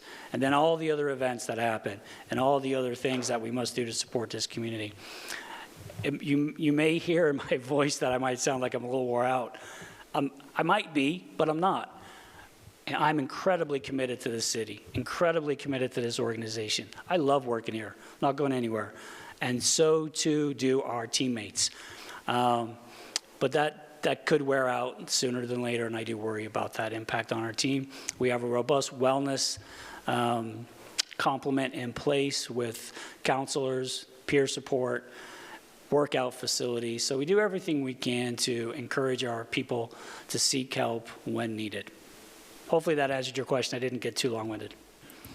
Just a quick follow-up. In terms of recruitment, are there any tools available that might allow you to be more successful? Is there anything like a signing bonus? We're looking at a lot of different things. Specifically, we're looking at how do we brand and market ourselves better. I think that's the problem, marketing and branding. We actually just worked with a crew from, I think, Salem. And you'll see in the next month or 2 months, a new recruitment video will be coming out, and we will have our own website just for Grants Pass PD police recruiting.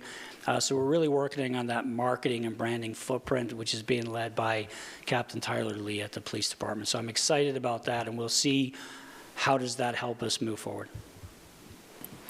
Terry? Thank you, Chief, and like Tom, also thank you and your team for your service to our community.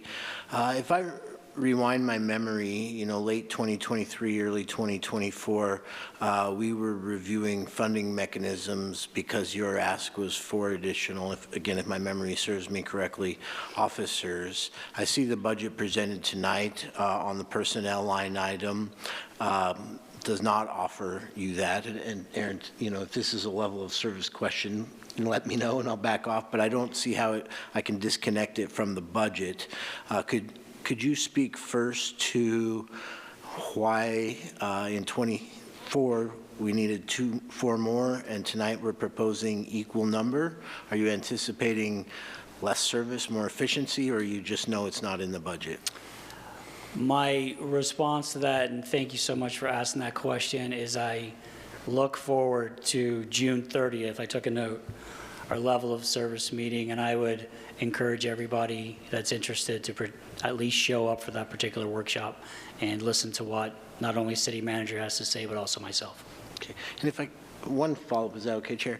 At that time, that same conversation, we passed the utility fee, knowing that it wasn't going to get you where you needed to go, but to stabilize where you were at and maintain the positions that you had.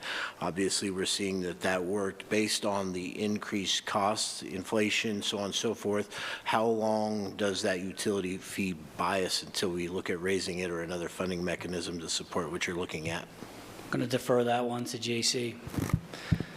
That's a really good question. So again, around that same time period, council did approve the implementation of a utility fee at a level that was status quo to our current personnel costs. It was not at a higher level or a 5-year plan. It was a short-term plan. So we know that this isn't going to be a long-term solution, and something else will need to be done as far as addressing the level of service that the community wants and the level of service in which, or the level of resources the community can provide. So again, June 30th, we'll start hopefully that conversation as starting up again. Other questions? Tom. One more, and this may be as much for JC as it is for you, Chief. In the budget for next year, there's $500,000 for debt service payment. And when I look at the budget on page 345, where the schedule of future debt service is, debt service, J.C., there's a $2.2 million balloon payment coming in just a couple of years. And is that going to hit your budget? Yeah, I'll take that. So it is for the debt services for the police station predominantly, and so that's where it's always lived. It comes out of the general fund either way. I'd actually have you look at page 138, and that debt service balloon payment's coming sooner than maybe you're calling out. That'll be something that we need to address before next fiscal year. That payment is in June of 2027, so there is a little bit of time. And so it'll be up to me and my staff to look at options for refinancing. Yeah, what I was getting at is, shouldn't there be a reserve built to try to pay that off rather than get new debt? In a perfect world, yes. Okay. Other questions? Thank you, Chief. Thank you all very much. Fire and rescue.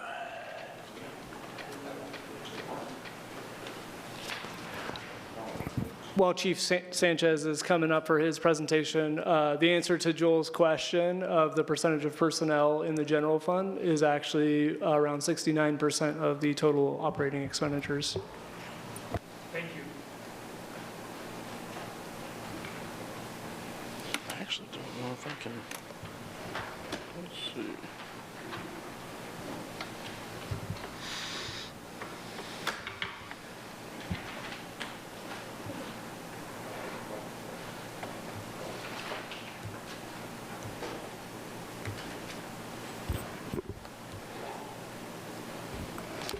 Have to lower the mic a little bit. I'm not blessed with the same height as the chief. Well, thank you everybody for having me here tonight. Council members, budget committee members, and members of the community, thank you. My name is Jimmy Sanchez. I am the fire chief for Grants Pass Fire Rescue. I am the new guy in town, and I am thrilled and just blessed to be here. I work with an excellent executive team, their support, and this new council. We had a great time at strategic planning the other day. Thank you, everyone, for being there. So as you can see, I want to go into this. I'm going to move into the next slide, working with this technology here. See if it works for me. Nope, not working.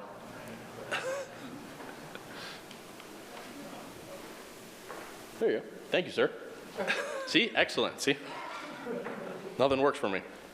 I wanted to go over quick the presentation, the department overview and organization. Our council goal is the same. You guys labeled it as number one, public safety, and our budget summary. And then at the end, I'll have some questions for you as I go through the next process, sir, if you don't mind. So our emergency operations. So we've done some awesome things with the staff that we have. We have 3 fire stations, as you guys know. We have Redwood, we have Hillcrest, and we have Parkway. We're 24/7, 365-day agency. Our primary focus is the city of Grants Pass, but in my humble and I'm not so biased opinion, I feel like we are the premier agency in Josephine County. People rely on us, they call on us for training with our Hillcrest training station, and they also use us for any kind of resource if they need help. And we go out sometimes for mutual aid, which you'll see. I'll get into some of that data here in a minute. And that mutual aid keeps those fires running into our city. So we don't just respond just in here. We respond outside to keep those fires from encroaching on our citizens. Sorry, sir. Something I want to talk to you about, though, last year for Service 2024, we responded to 5,340 calls.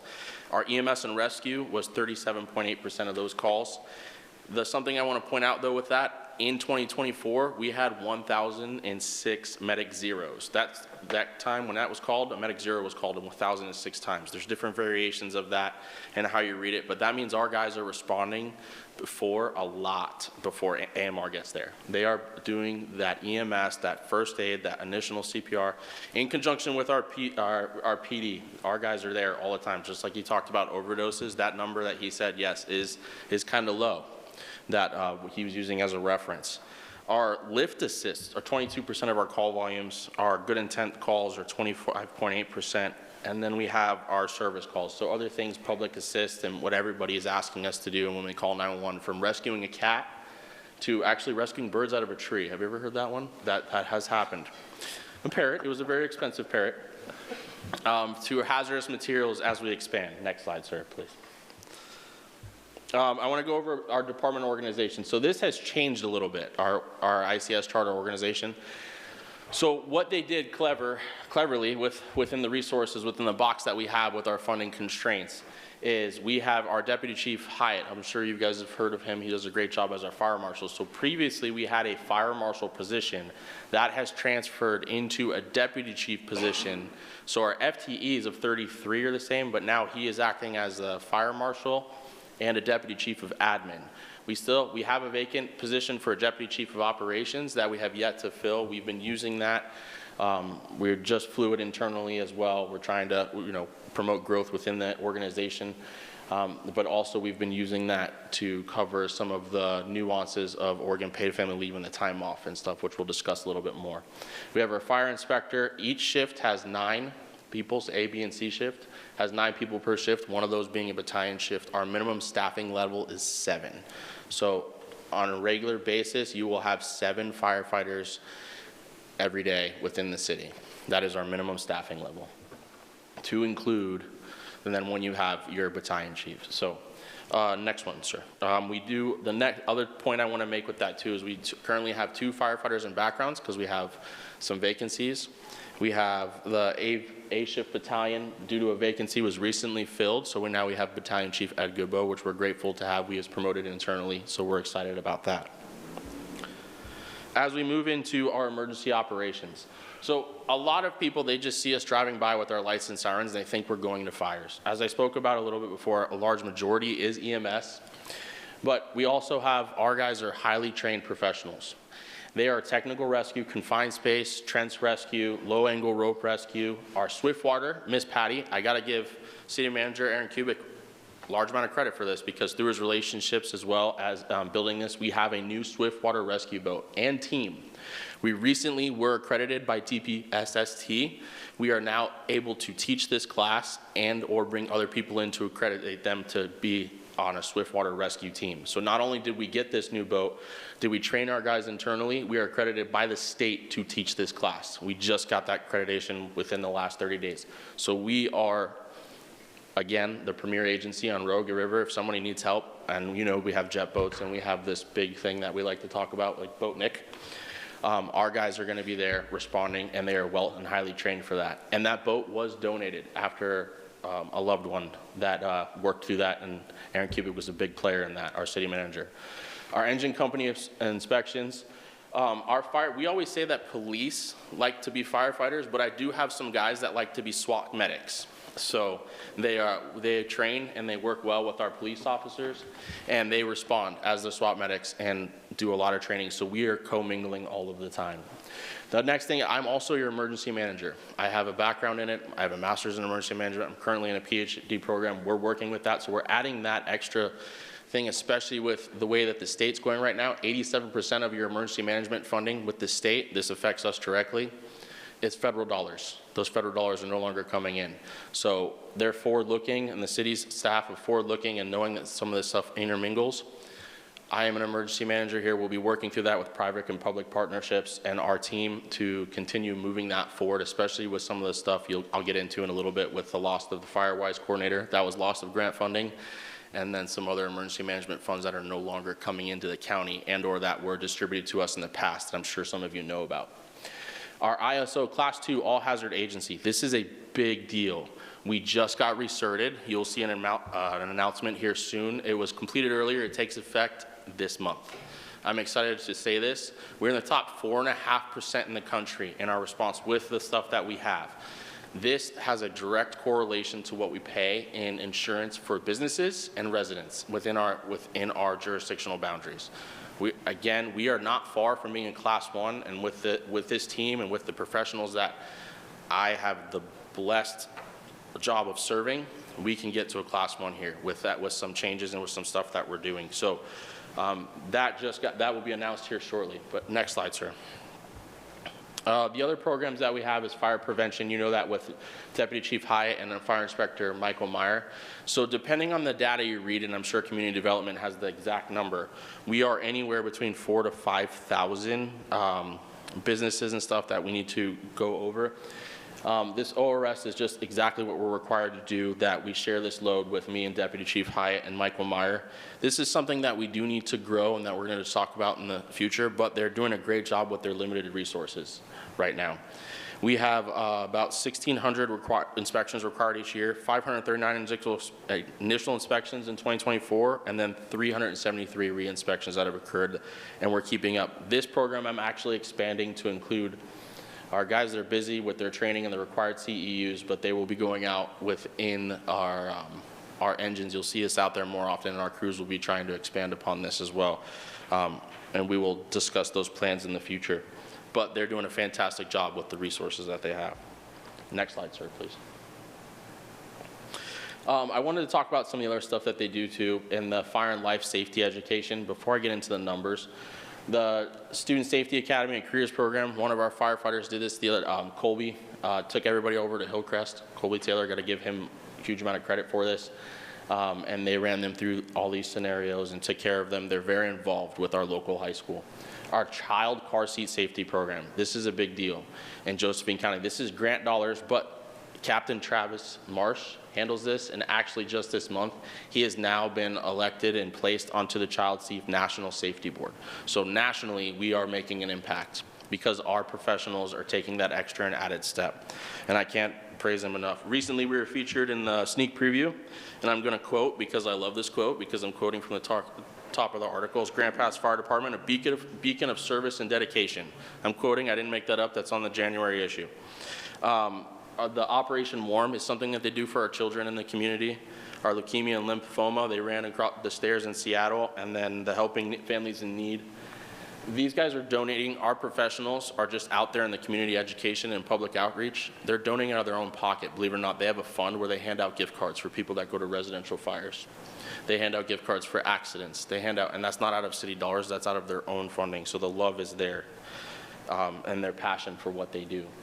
The fire code enforcement, you guys have seen us out there working with that, the fire safety inspections. We just did the Smokey Bear campaign in partnership with ODF in all of our elementary schools. You've seen some of us running around in a bear costume.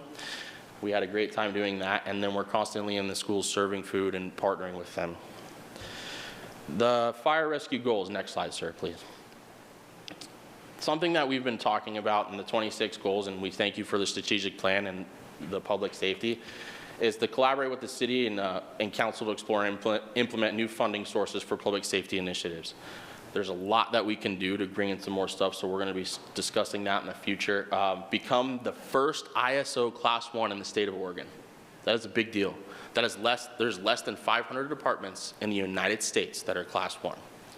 We can do that together. I am fully confident with what we have. And that, in turn, benefits our citizens because it lowers their insurance rates. There's a direct correlation. Continue to enhance our response capabilities in all hazard department, our fire prevention and protection, meet the program mission. And then, of course, our wildland urban interface. The big thing that we did recently, and you'll notice coming up soon, is we reached out, we're partnering with OSFM, Oregon State Fire Marshal's Office. If you remember, we lost the FireWise coordinator, and we lost that due to stuff outside of the city and our control. That being said, there's still funding for us there to work, so we've been working, we've expanded, we're amending that work plan. There's close to $300,000 in there, and we'll be able to use that to mitigate the defensible space around the city. I have, it's been going forward already. I have it in writing. We will be announcing that here soon, and I'm excited about that. And that's part of what we're going to be bringing forward for this next budget year. Next slide, sir. So, into the numbers, after I just got to the pleasure of talking about my team. FY25 adopted budget was 9.9. 26 is 10.2. It's a change of about 3.4%. If we're going to the next one, the executive summary that we use, next slide, sir.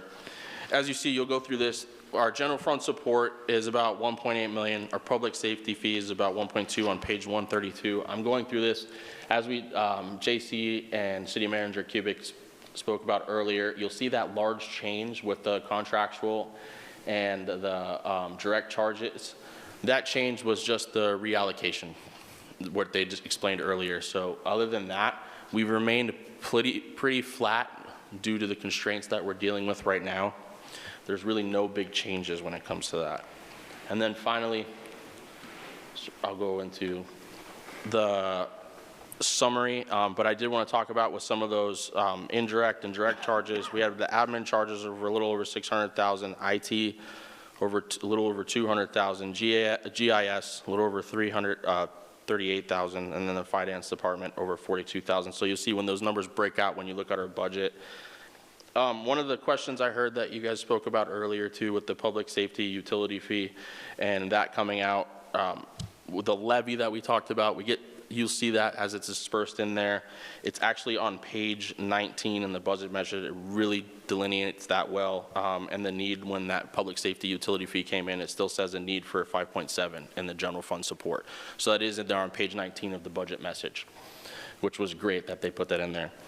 But the summary, so Grants Pass Fire Rescue remains steadfast in our missions to serve the community through excellence, through emergency response, proactive planning, and forward thinking. As we look to the upcoming budget year, we're continually through emergency response and operational readiness with a 24/7 commitment. Doesn't matter what's going on. There's been changes recently with, as you guys know, with the Oregon paid family leave. That's made a big difference in our staffing levels. That's outside of the city's control, and we've been able to rise to the occasion. Our guys have been stepping up and working countless hours of overtime. Our Swift Rider Rescue upgrade through that partnership with the city, that's a big deal. That was donated. We also have a new UTV that was recently delivered that we're training on. We've already rescued somebody off of Dollar Mountain. So that forward thinking, that forward look, we had a young rescue off of Dollar Mountain already from it. We've already put out a little wildland urban fire. And easier for you guys to remember is Baker Park. We call it the Texas property, and put out another fire near the railroad tracks with that as well. The rank modernization is something that we've done in this, recently, and we're moving forward with. So our mutual aid, we have went from lieutenants to captains. All of our lieutenants have moved to captains, and we've done that through without a change in pay. I know some people have asked us that. Our guys are now aligned with national standards and aligned with mutual aid resources. So when they show up on scene, they have the red hat just like everybody else, and they're the captains. There's no more confusion of I outrank you or anything like that. The partnerships have increased for that. The wildfire risk reduction and resilience, I spoke about the OSFM grant for the $300,000. We have worked to amend that and move that into us. We're going to be managing that along with OSFM. There will be a partnership to do that and to go around to talk to communities just like Tyson Schultz was doing in the past, our old FireWise corner area. We got a new Type 3 engine. I'm sure you guys saw the push-in for that. That has been trained upon. The hose, it's ready to go. That Type 3 was delivered from the Oregon State Fire Marshal's office, and we'll be continuing to use that this year, and you'll see that responding around town. The white one is from OSFM.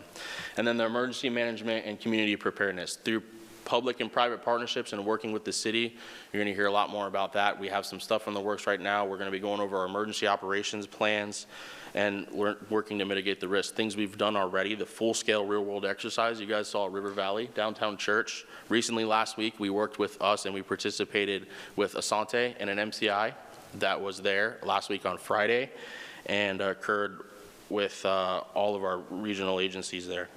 And then you have the equipment, health, and personnel well-being. One of the things I want to speak about is the mental health and well-being.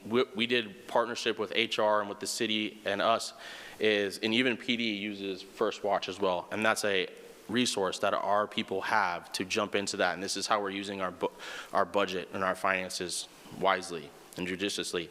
With that resource, we're using that, and they can call in. But we also took it a step further. We went and worked with them, HR, and the clinicians that provide that mental health service and health and wellness service for us to bring them into network with our insurance. So it brings down that cost. So afterwards, they are now in network with our insurance services, and that was a big to-do, and that's something I wanted to celebrate. We got new SCBAs for some of our outdated stuff. That'll be in play here in 2026, because our old ones were from 2007. And I like to equate that if you go scuba diving, when you want a $2007 SCBA you can breathe underwater with, or you want a new one that's, not 30 years old. So with those things and those initiatives, and then our continued collaboration and impact, that is where we're going. That's where we're going with the budget. And if you guys have any questions, thank you for being here, and I'm ready for you. Rick, you look like you have a question. Thank you, Chief. There was a slide on page 128 concerning the projected On page, wages. I'm sorry. That would work. So it shows 3% for the future. Do we know if that 3% can come from the increase, the 3% on property taxes and have you covered? So the standard for the state, I believe, and correct me if I'm wrong, JC, is the 3% increase. But that 3% is overall us trying to stay status quo. So I can't speak for if it's going to come from future revenue. Yeah, information is always changing as far as when we pull together budget information. So in a perfect world, I would love for everybody to stay within 3% in the general fund. Just with the current trends, it just hasn't happened, as it hasn't materialized with either bargaining units, which is wages, obviously, and then additionally with insurance, PERS, and all those other things that seem to go up. So I think he has a weird spot in 2025 where I think there was a retirement in those numbers too, which kind of elevates it, which makes his increase kind of look a little bit smaller maybe than what it truly is as far as to keep his staffing level the same. Okay, thank you. Terry? Thank you, Chief, and thank you to you and your team for your service to our community. It's nice to have you in Grants Pass. Welcome. Thank you, sir. I'm going to try and stay in my lane again and talk about budget and not levels of service. But during your presentation, you mentioned the words countless hours of overtime. If I may ask you to put countless into dollars at your current capacity and level of service, how much overtime did you incur this year? Year to date, we're over 600,000 right now, year to date. No problem. For overtime. Tom? Thank you for your presentation, very thorough, and I appreciate the move toward ISO 2. That's really something. You mentioned that we've received a Type 3 wildland urban interface engine from the State Fire Marshal's office. Yes, sir. Is that a grant, a lease, a purchase, what?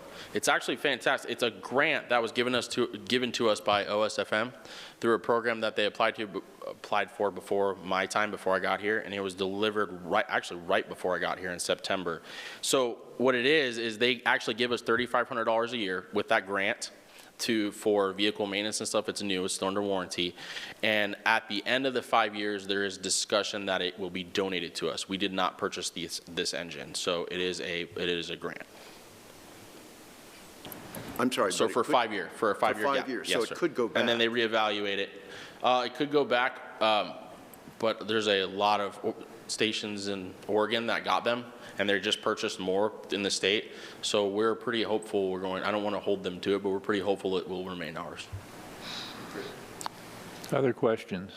I have one for you. If you go to a medical case and our police and our fire are there stabilizing and the ambulance comes along, who gets paid? AMR, sir. That should change. You have no argument from me. Thank you very much. Thank you. Mr. Clark, you're on.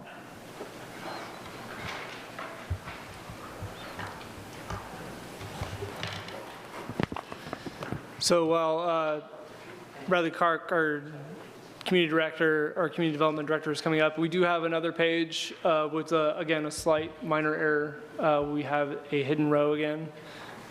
So again, there's just a small change for a page that is coming around that is in blue.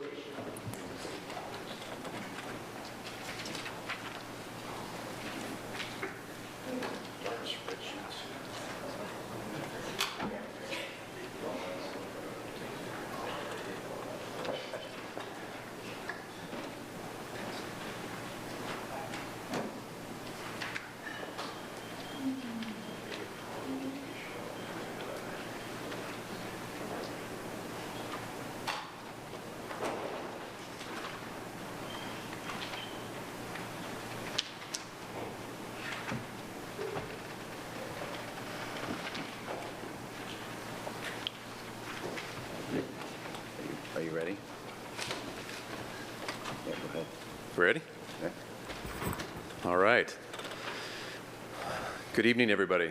Bradley Clark with Community Development. I want to start out recognizing two of the team behind me. Eric Wade is our business operations supervisor, and Josh Hopkins is our park superintendent. There's three other people on our management team that are listed on the screen here that aren't here tonight, but these two gentlemen are going to handle any tough questions that come up. So this is us, community development. The overview here. We're a pretty diverse group and comprise building and safety, planning, parks, economic development, community development block grant, downtown.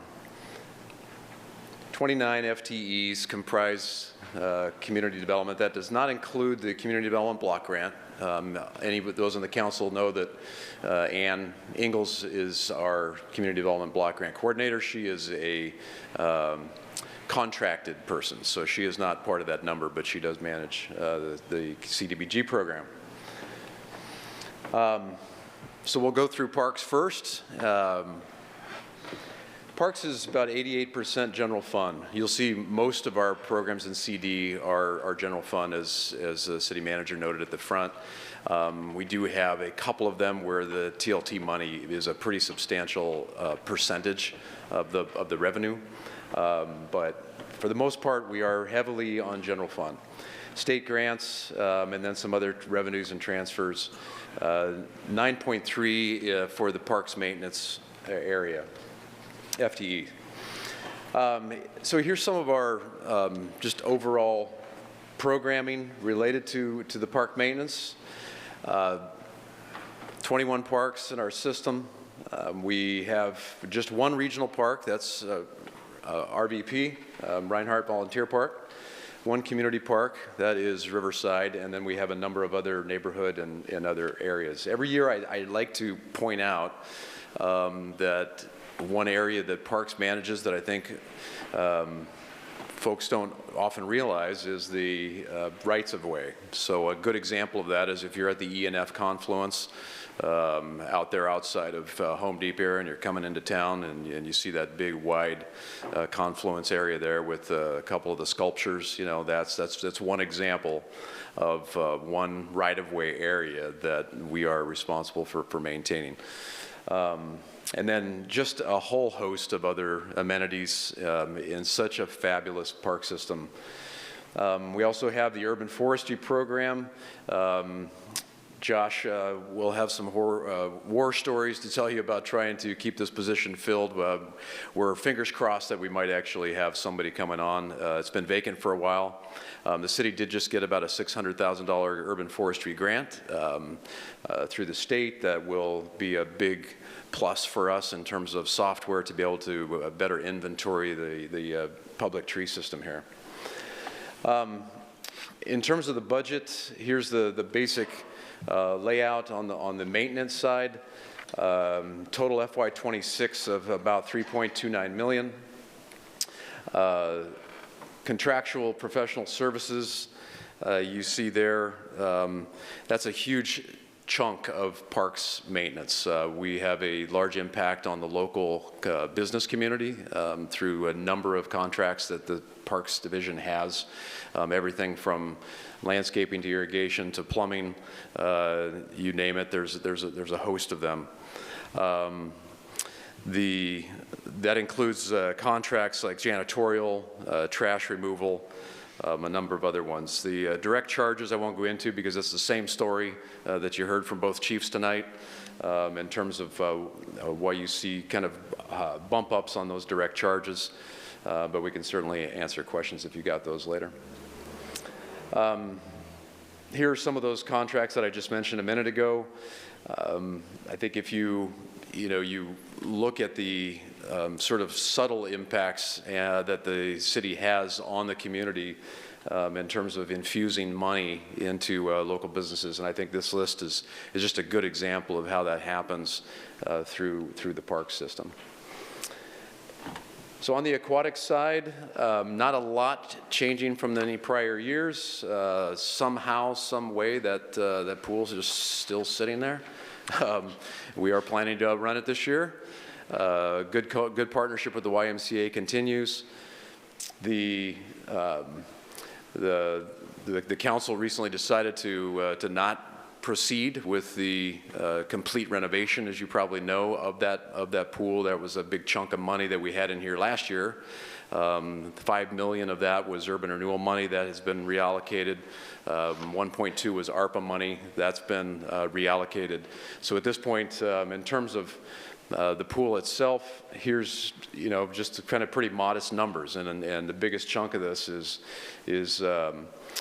just materials, chlorine, other chemicals that we need to do. The city is responsible for the maintenance side of the pool while the YMCA does the operation. So these are really what we incur costs here are really just for that side of it. There's a bathhouse there that just had a roof leak a couple months ago, so we needed to put $30,000 in to repair the roof on the bathhouse. So things like that the city's responsible for come out of this budget. In terms of recreation side of parks, this is Julia and Linda. There's 1.5 FTE that do the recreation side.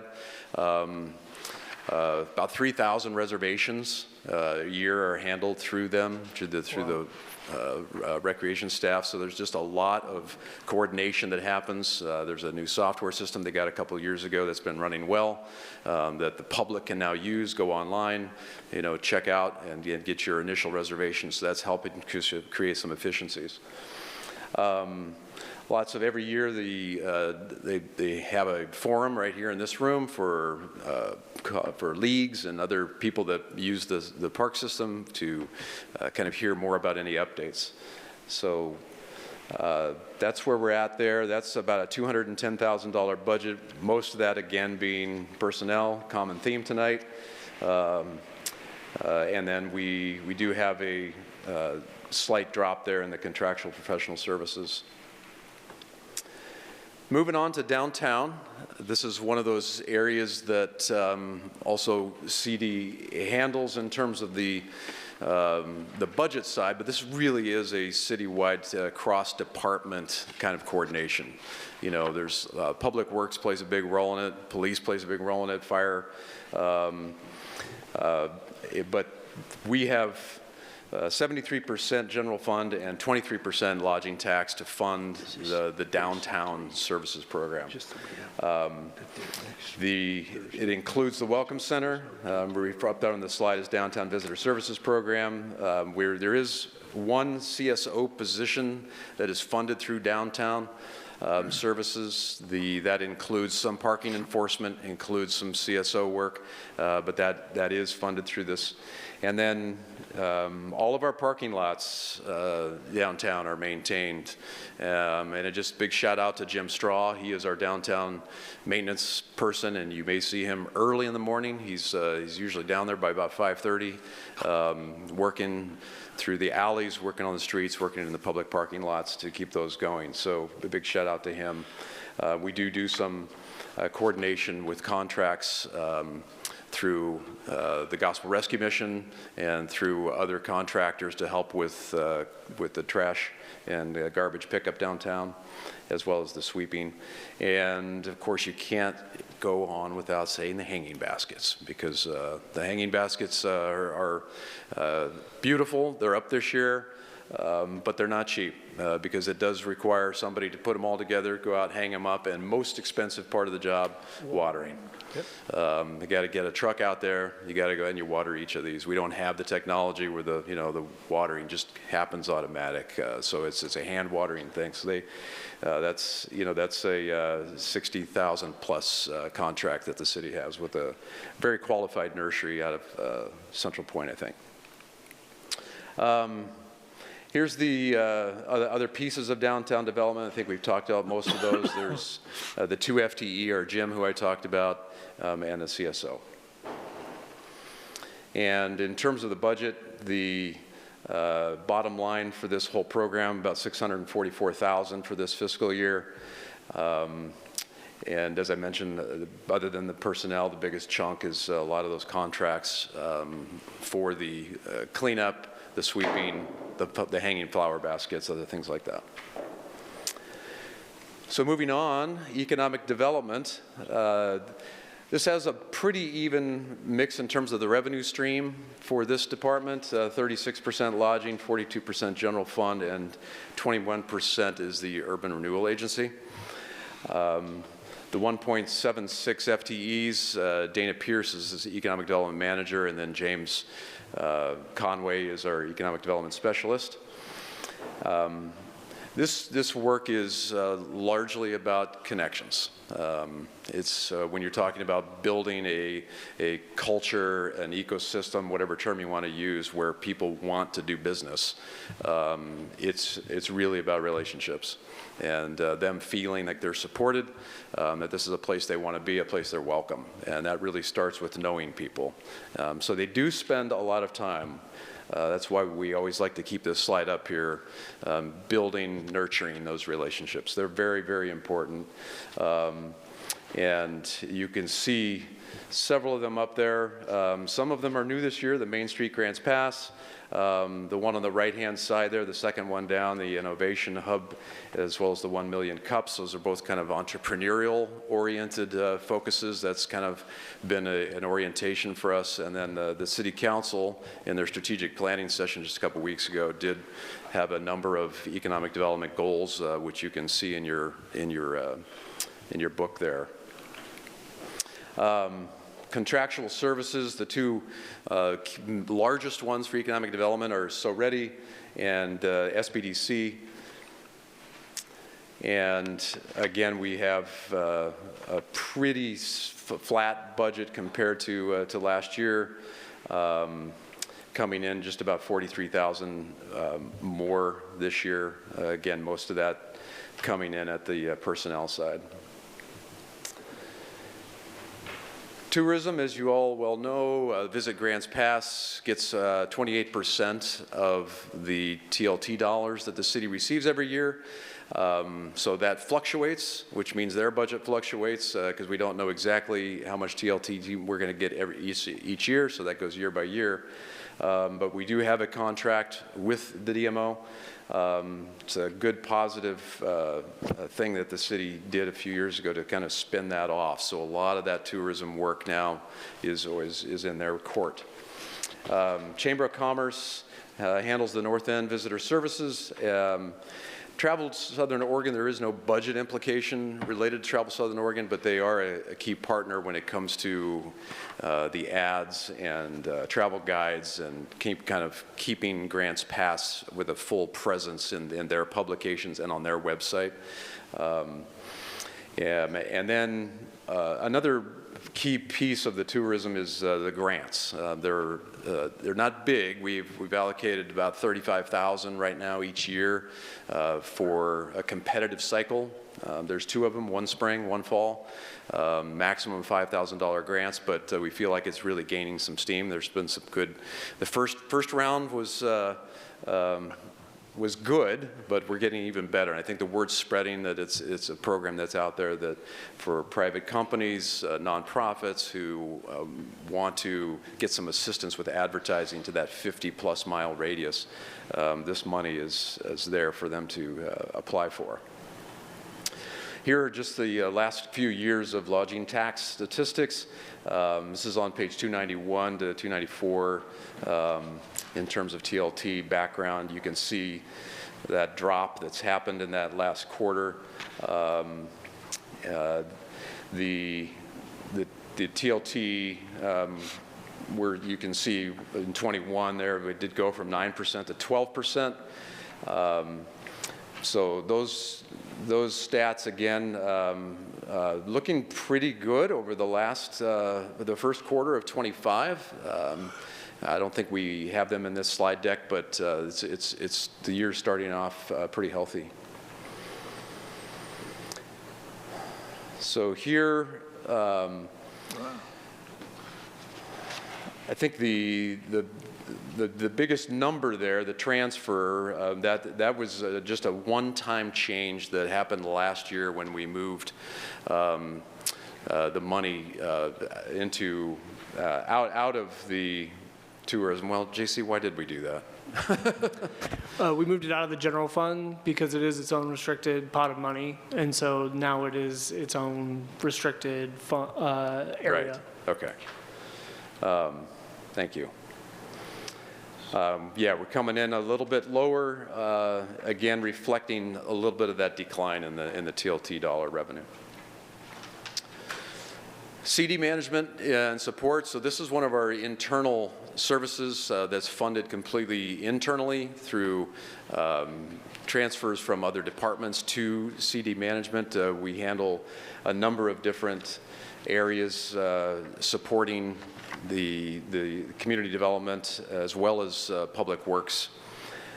This is 3.9 people in this one. Eric Wade being the supervisor, and then he has 2 FTEs that work our front counter that handle all of the customer service at the front desk at the building and planning department. So there's a number of activities that are happening here to basically support the program, and you can see the list there. I won't go through those. I do always like to point out the second to the last one. The city has I think 10 different citizen committees now.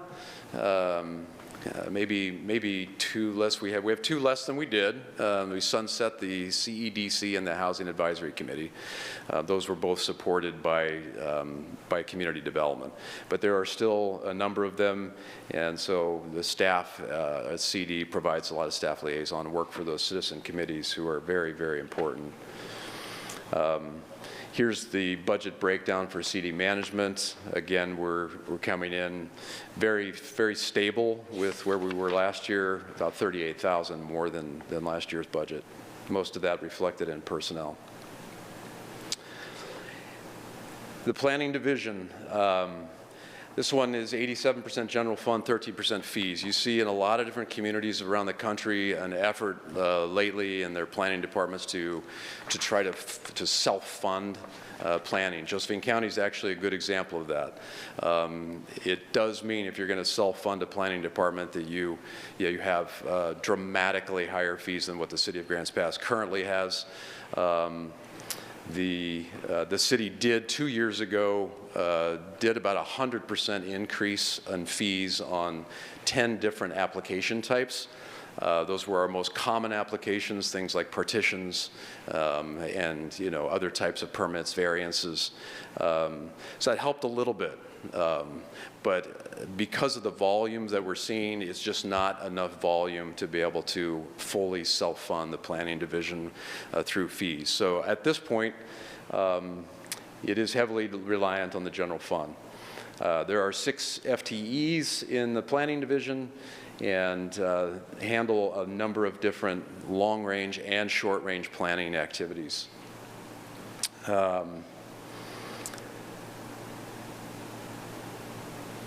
There are a huge chunk of what they do, and this will be, there's a lot of education that's going to happen on this over the next few months. The City Council recently created a task force for the Grants Pass Development Code. As a part of that task force, we'll be diving into what exactly are some of these statewide goals and mandates and kind of differentiate between those that are mandatory and those that are locally generated. A lot of the work that is in planning is required by either the federal or state government. But there are some other state rules, and so maintaining what those rules are and making sure that we're in compliance with those is a big part of what they do, as well as flood management and working with code enforcement on a number of different things like fencing, other kinds of home occupation complaints or other things that we get. They all kind of funnel through planning. You can see pretty stable trend here in terms of the last few years in terms of the number of applications. Last year we had 154 applications that were processed through the planning division. Here's the breakdown on personnel and materials. The contractual services are here on this next slide. And most of those, again, are supporting the work that we have to do because of either state or federal requirements. We do have legal notices that are required. And then the main temporary staff that is in the planning area is, again, the Community Development Block Grant coordinator. Last but not least, we got building and safety. So these are the folks that process and handle all building permits, all HVAC permits, all electrical, all plumbing. The slide here kind of shows you that you know, we are on that downward trend. And again, this is a reflection of a more national and regional trend. A lot of it ties to mortgage rates in terms of why we're seeing less of that. There's only 12 single-family building permits in the first quarter. What's not reflected on that left slide is the Nebraska Trail Apartments, which city manager mentioned earlier. There's 51 units that just did their groundbreaking this morning. And then we also have had some duplexes and some other manufactured units. Those are not reflected in there. So we'll see the last couple of months there's been a little bit of an uptick in terms of permitting. So hopefully we'll come back here next year and show a tall column.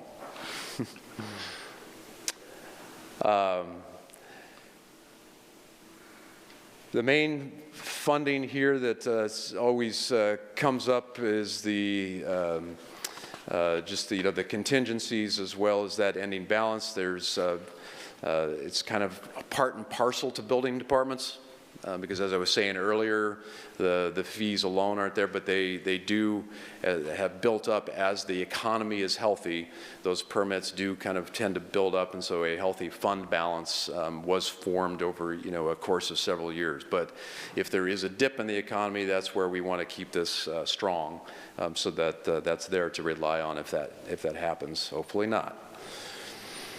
So here's just the overall community development summary. The FY26 $9.1 million budget. That's without the transfers and the contingencies. So that big one there, the difference between the 11.4 and the 9.1 in that middle column is that building division and the $2 million that we talked about. Finally, there's a couple of other special funds that the community development does have that we need to throw at you.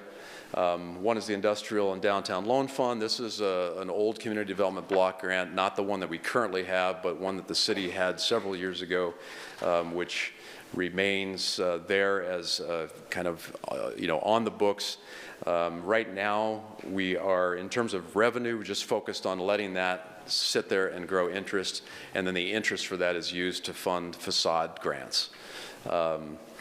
And those can be up to $7,000, as well as the light the storefront and the security camera grants. So that's the revenue source that we use for those smaller grants. There's no personnel associated with the Industrial Loan Fund. It's just having the professional services of issuing the grants, and then the rest of the fund sitting there so it can develop the interest, and then we'll build off that. And then the Community Development Block Grant, we've talked a little bit about already. This runs on a different fiscal year than the city's fiscal year, so the numbers always look a little bit funky. But in terms of our fiscal year, this is kind of how it lines up. The $448,000, again, this is broken out for a number of different housing, ADA, other homelessness initiatives. This is 100% of this money is through the federal Housing Urban Development Department. So that's what I have for you, Mr. Chair. Wow. Did anybody get any questions out of all that? Tom? You just mentioned the Community Development Block Grant Program. Hasn't that been canceled? Not as of a few days ago. Really? Okay, good. Yeah, we're watching it, but I mean, it's, maybe you know something I don't. Yeah. Ron? The staff in Portland have been severely reduced that support the HUD and CDBG program in Oregon, but the funding to entitlement communities, which we are in entitlement communities, at this point, my understanding is not. Rob? Yeah, Brad, so you had budgeted, or at least for aquatics or keeping the swimming pool going, it was about $100,000. Does that include, is that just essentially chemicals and things like that, or does that include all the duct tape and chewing gum that we're going to need to make the thing still run this year? Because we got some, when it came before council, I guess Josh did, it was a big figure, $700,000 or $800,000, I thought, right, that we were looking at, and yet there's $100,000 budgeted. So what's going on with that? Yeah, no, thank you for that. You're right. That 100,000 up there is really, I think we have about, what, 0.2 FTE that you know, personnel that are coming out of aquatics. And then the maintenance, you know, we still have sewer, we still have electricity, you know, we still have water. So no, in terms of a upgrade or a replacement, those are going to have to come from somewhere else. That's not out of that budget. So I understand that that wouldn't be included in that budget, but I guess there's increased operating costs because the pool is leaking so much water and so forth. So my understanding is that the cost to run it increase every year because it just essentially leaks constantly. Are you taking that into account, or?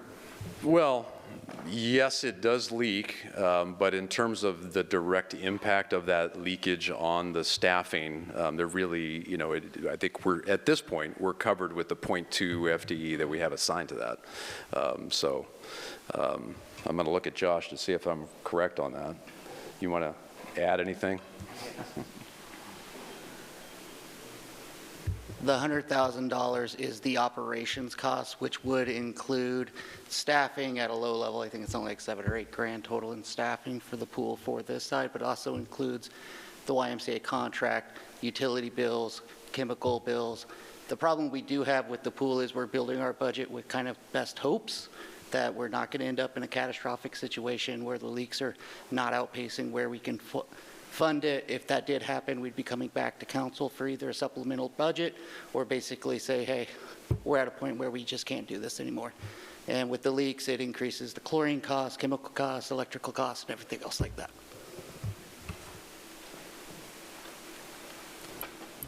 Other questions? Terry. Thank you, Brad. On page 294 under Tourism Promotion Services, could you give me an example of what both direct charges and indirect charges are?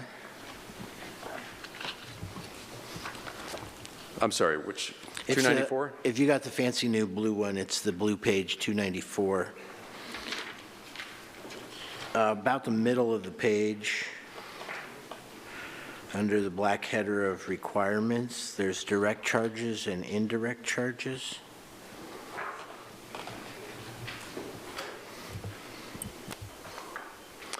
So as JC mentioned earlier, the indirects are, you know, things like the internet and phone and kind of some of those internal operations, utilities, things like that. For the most part here, we're talking about Welcome Center.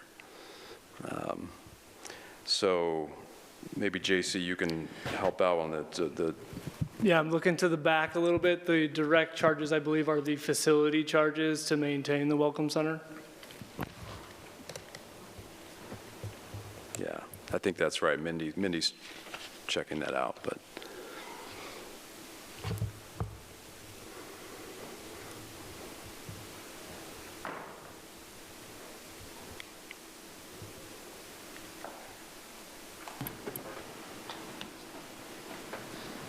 Is someone working on an answer, or do we have it?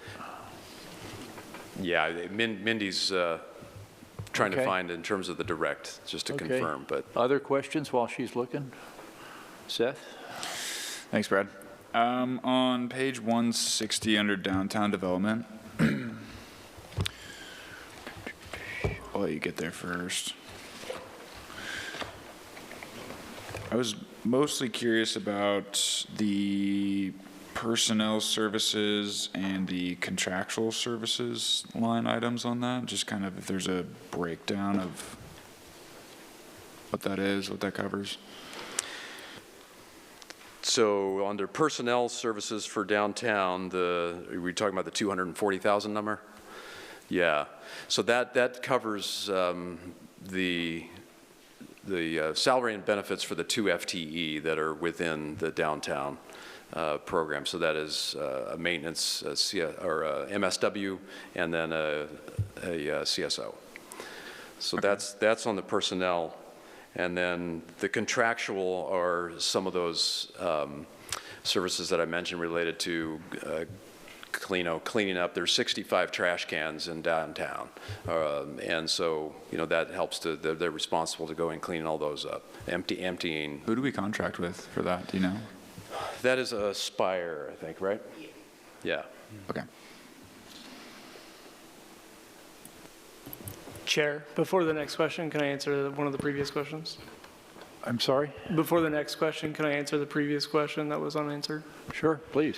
Yeah, so your direct charges for the downtown development, tourism promotion is due to the Welcome Center predominantly, as they do have offices down there. They do have small internet charges, telephone, the square footage for facilities, and the insurance, as well as the indirect, which are the administration and IT charges.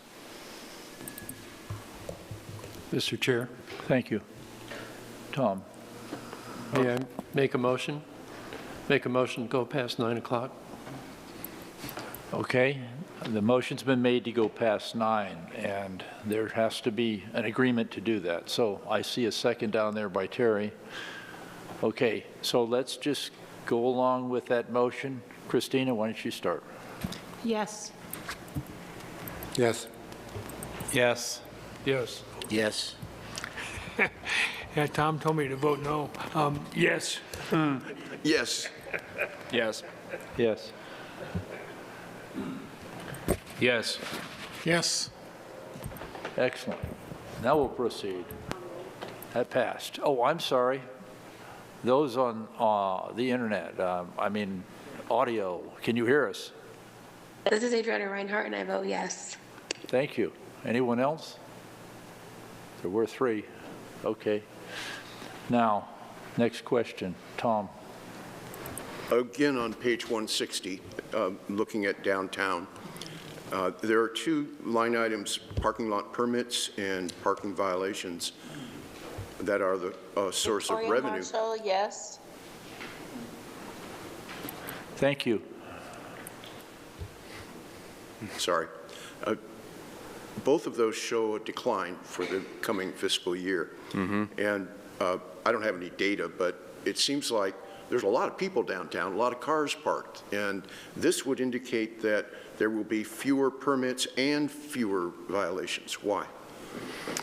Well, the permits, are just those spots that are in the city's parking lots where people reserve them. So it's not that by any means the majority of the parking spaces in our system. That this is just a handful. I wish I knew the exact number off the top of my head. I think it's maybe 50-ish. But anyway, so that's. And a lot of those are employees that work downtown who want a guaranteed spot off street. So they come down to City Hall and pay for that permit. But, we haven't done a survey, so I don't know exactly why people do or do not choose to purchase that permit. But, yeah. Joel. I just had a quick question, Brad. Same page, under contractual professional services for downtown. This year, or next year would show a decrease from this year, which would indicate that the level of service or one contract or two contracts wouldn't be let. Do you know what, are we just, are we being more efficient or are we doing less? Let me see if Josh knows top. They made a change during this budget cycle, so some things that used to be contractual services are now showing up as a different form of charge. JC can explain better. Yeah, so we looked at what that contractual services line is for the whole city and realized we were internally charging from other departments in that area. And so we wanted to move those to the direct charge if it comes internally from the city. So that way we can align the truly internal charges from the city and the true contractual services that each of the department areas have. Okay. It's part of why even in like parks and all these other areas, you see that contractual service decreasing because they just reallocated the way they were doing it. Sure. Josh, I got another question for you real quick, if with Brad's permission, or Brad may want to answer it, I don't know. You had some downtown performance measures, and I'm on the tree committee, and you have the percentage of right-of-way trees in downtown core inspected and pruned as needed, and we've actually exceeded the goal. And we got a goal this year of 20% of the trees. And is that part of the professional services contract, or is that city staff with the city forester? Or? It depends on what we're kind of doing with the trees at that time. In our contractual services, we do have about $3,000 budgeted for tree trimming, removals, that type of thing. Sure. But those are for our city parking lots and alleyway trees, not necessarily all the trees within the right-of-way in front of the businesses. The inspections are what have really been occurring, and then our parks work, or Jim Straw, our downtown worker, he does minimal pruning. Inspections, it's like so that getting wouldn't be right part of over that. to that. Okay. And the inspections have been done by city staff. It was our urban forester doing that work. So I'd anticipate then, with the contractual services, we'd meet that benchmark of 20%, huh? Depending on what we're pruning, but it's also the inspections. Sure. We just make a point to Yeah. inspect almost all the trees downtown on a yearly basis. On the average over year to year. And then we'll send out notices to property owners that need to have their trees maintained. Okay, that's great. That's great. Other questions? Terry? This might be Josh, don't go too far. Sorry.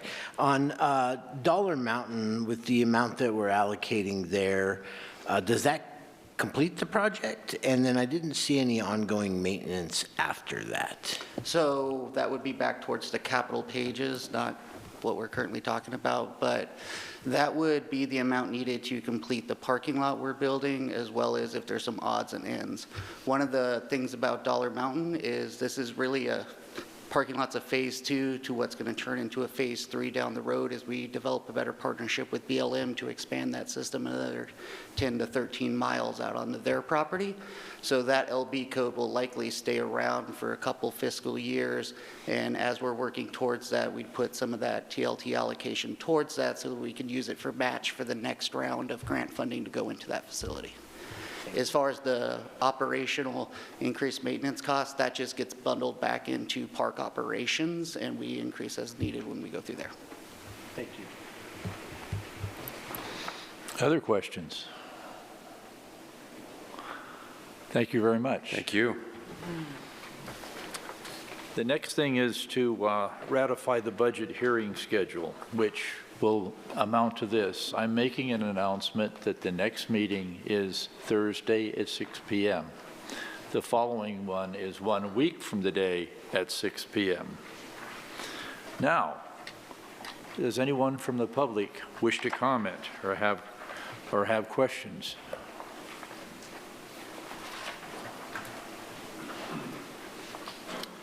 Paul Mitchell, citizen of Grants Pass. Recent touring of the water filtration and the water restoration plant was very informative. It was fun to see 2 plants that are up and running, even though one of them needs to be replaced. That's not news to anybody.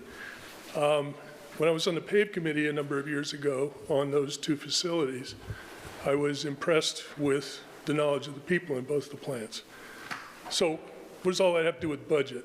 In preparing for the tour of the water restoration plant, I went to the city website and found that in 2014 there was a consultant that wrote a report on that facility. And I was wondering, and I'm not looking for an answer from the committee, but I would like you to consider whether that report and the many stages that it appeared to have of things that needed to be either must do or could do or should do, whether those have been implemented over the last 11 years. Is it time for a new report? Was half the work that was recommended on that report done at the water restoration plant? Those are major dollar budget considerations that will keep that plant running very well while you're focusing on the larger question of how to get the water treatment plant built. I don't want to overlook the needs of that facility. Thank you. Thank you. Yes, the water treatment plant. Huh. Okay. Do we have any general questions or information requests from the committee? Oh, I'm sorry. I apologize. You were just very quiet. Please. I want to butt in there whether you let me or not. Okay. I thought this was great, very professional and very well done. I wish that more people in the community could see this information. I think it would be really beneficial for them. That said, I have a couple questions, and they're probably for you, JC. Was this zero-based budgeting, or was it just based on previous year's budget? Because I don't, you've got 3/4 of actuals. I'm sorry? You have 3/4 of actuals, and I don't know whether the budget was based on actuals looking forward or whether it was just implemented off a previous year's budget. A comment on your FTEs. At one point you mentioned you only had a change of 1.5 FTE, but it looked like all of those were incremental step increases or promotions. So that looked like possibly it was, even though the FTEs were not that significant a change, it looked like it could be a budget impact. Question on the Dollar Mountain communication system of $1.4 million. Excuse me. If that goes over the 1.2, there won't be enough money to put the camera system in, so how would that get funded? And how are you going to fund the municipal court? Where's that going to come from? Okay, thank you. Thank you. Any answers? Well, it's public comment, and we're done receiving public comment, and move on to general questions. Okay. Once a champion, we can. Okay. Do we have any questions or information requests from the committee? If you'd like, JC can address the questions that were brought up in the public comment. Yeah, so hopefully I wrote them all down. I'm going to try and do my best. So yes, so budgeting is a very robust endeavor for the city of Grants Pass, and as well as any other local government. It's really a 12-month project. We do look at the actuals that are coming in the current year based on where we budgeted and where we think we may be going. And we do an analysis to make sure that looks appropriate for the service level in which the community is looking for us to provide. It's not necessarily a zero-based budget, but we are always looking at our efficiencies and where we potentially can move resources around to gain the community with the best service possible. And that's the answer to your first question, I think. The second is the FTE of the 1.5. There are some ins and some outs. We go through, again, through that evaluation process and in pulling together this budget with all the departments and all the staff of the city to look at where our efficiencies are and where we potentially have some deficiencies as far as staffing and what their workloads are. So the part of the ins and the outs, like Aaron went through at the beginning of the presentation, are trying to maybe meet those needs for each one of those program areas, particularly one of them being the water meter reading service that we are bringing in-house, which is those 2 FTEs. We have some wastewater collection issues of needing to bring on another FTE to satisfy that service. We're also removing a grant-funded FireWise coordinator that the county cut our funding for. We're restructuring some things in Public Works Administration to relieve half an FTE as far as an administrative services assistant.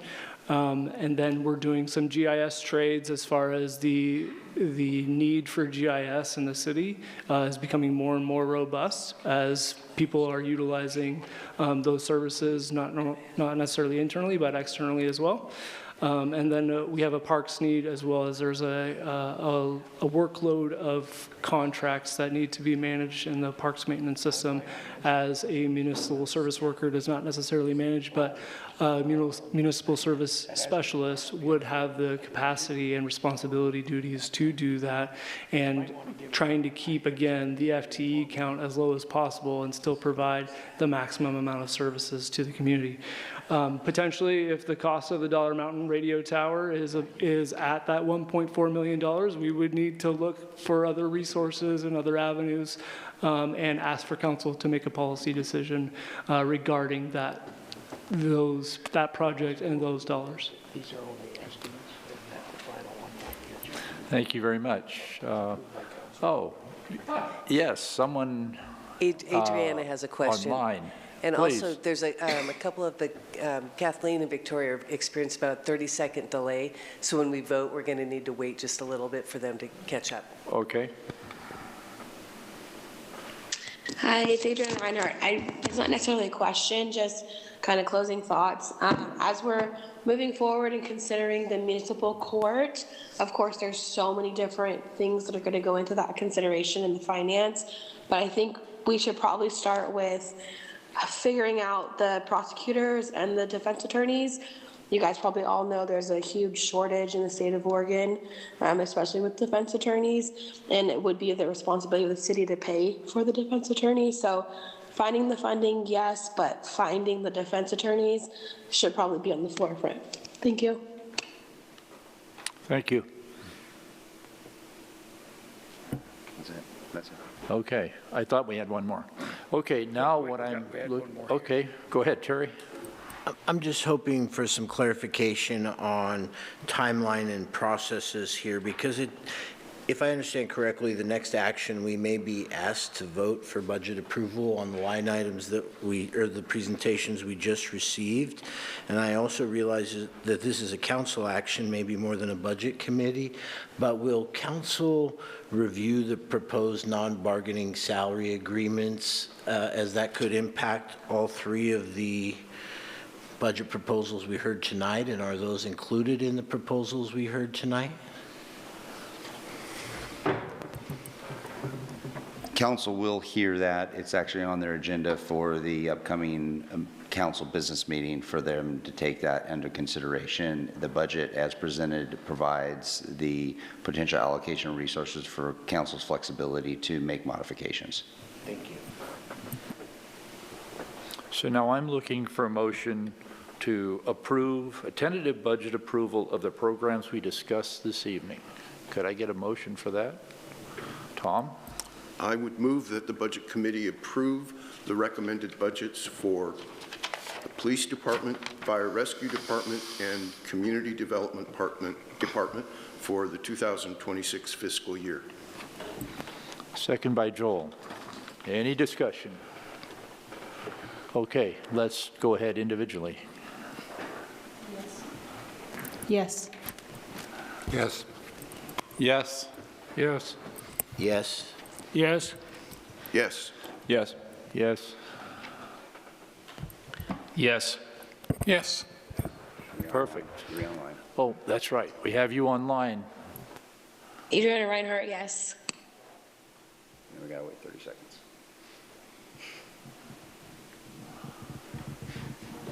Be easier if you were here. It's going to pass. Perfect. You're online. Oh, that's right. We have you online. Adriana Reinhardt, yes. Kathleen Crone, yes. I think that was everybody. Kathleen said yes. Kathleen Crone, yes. Thank you. Okay, I think that's everybody. Okay, so that passes, and our next meeting will be Thursday at 6 p.m. Thank you, everybody, for being here, staying late, but that's the way it is. We got it done.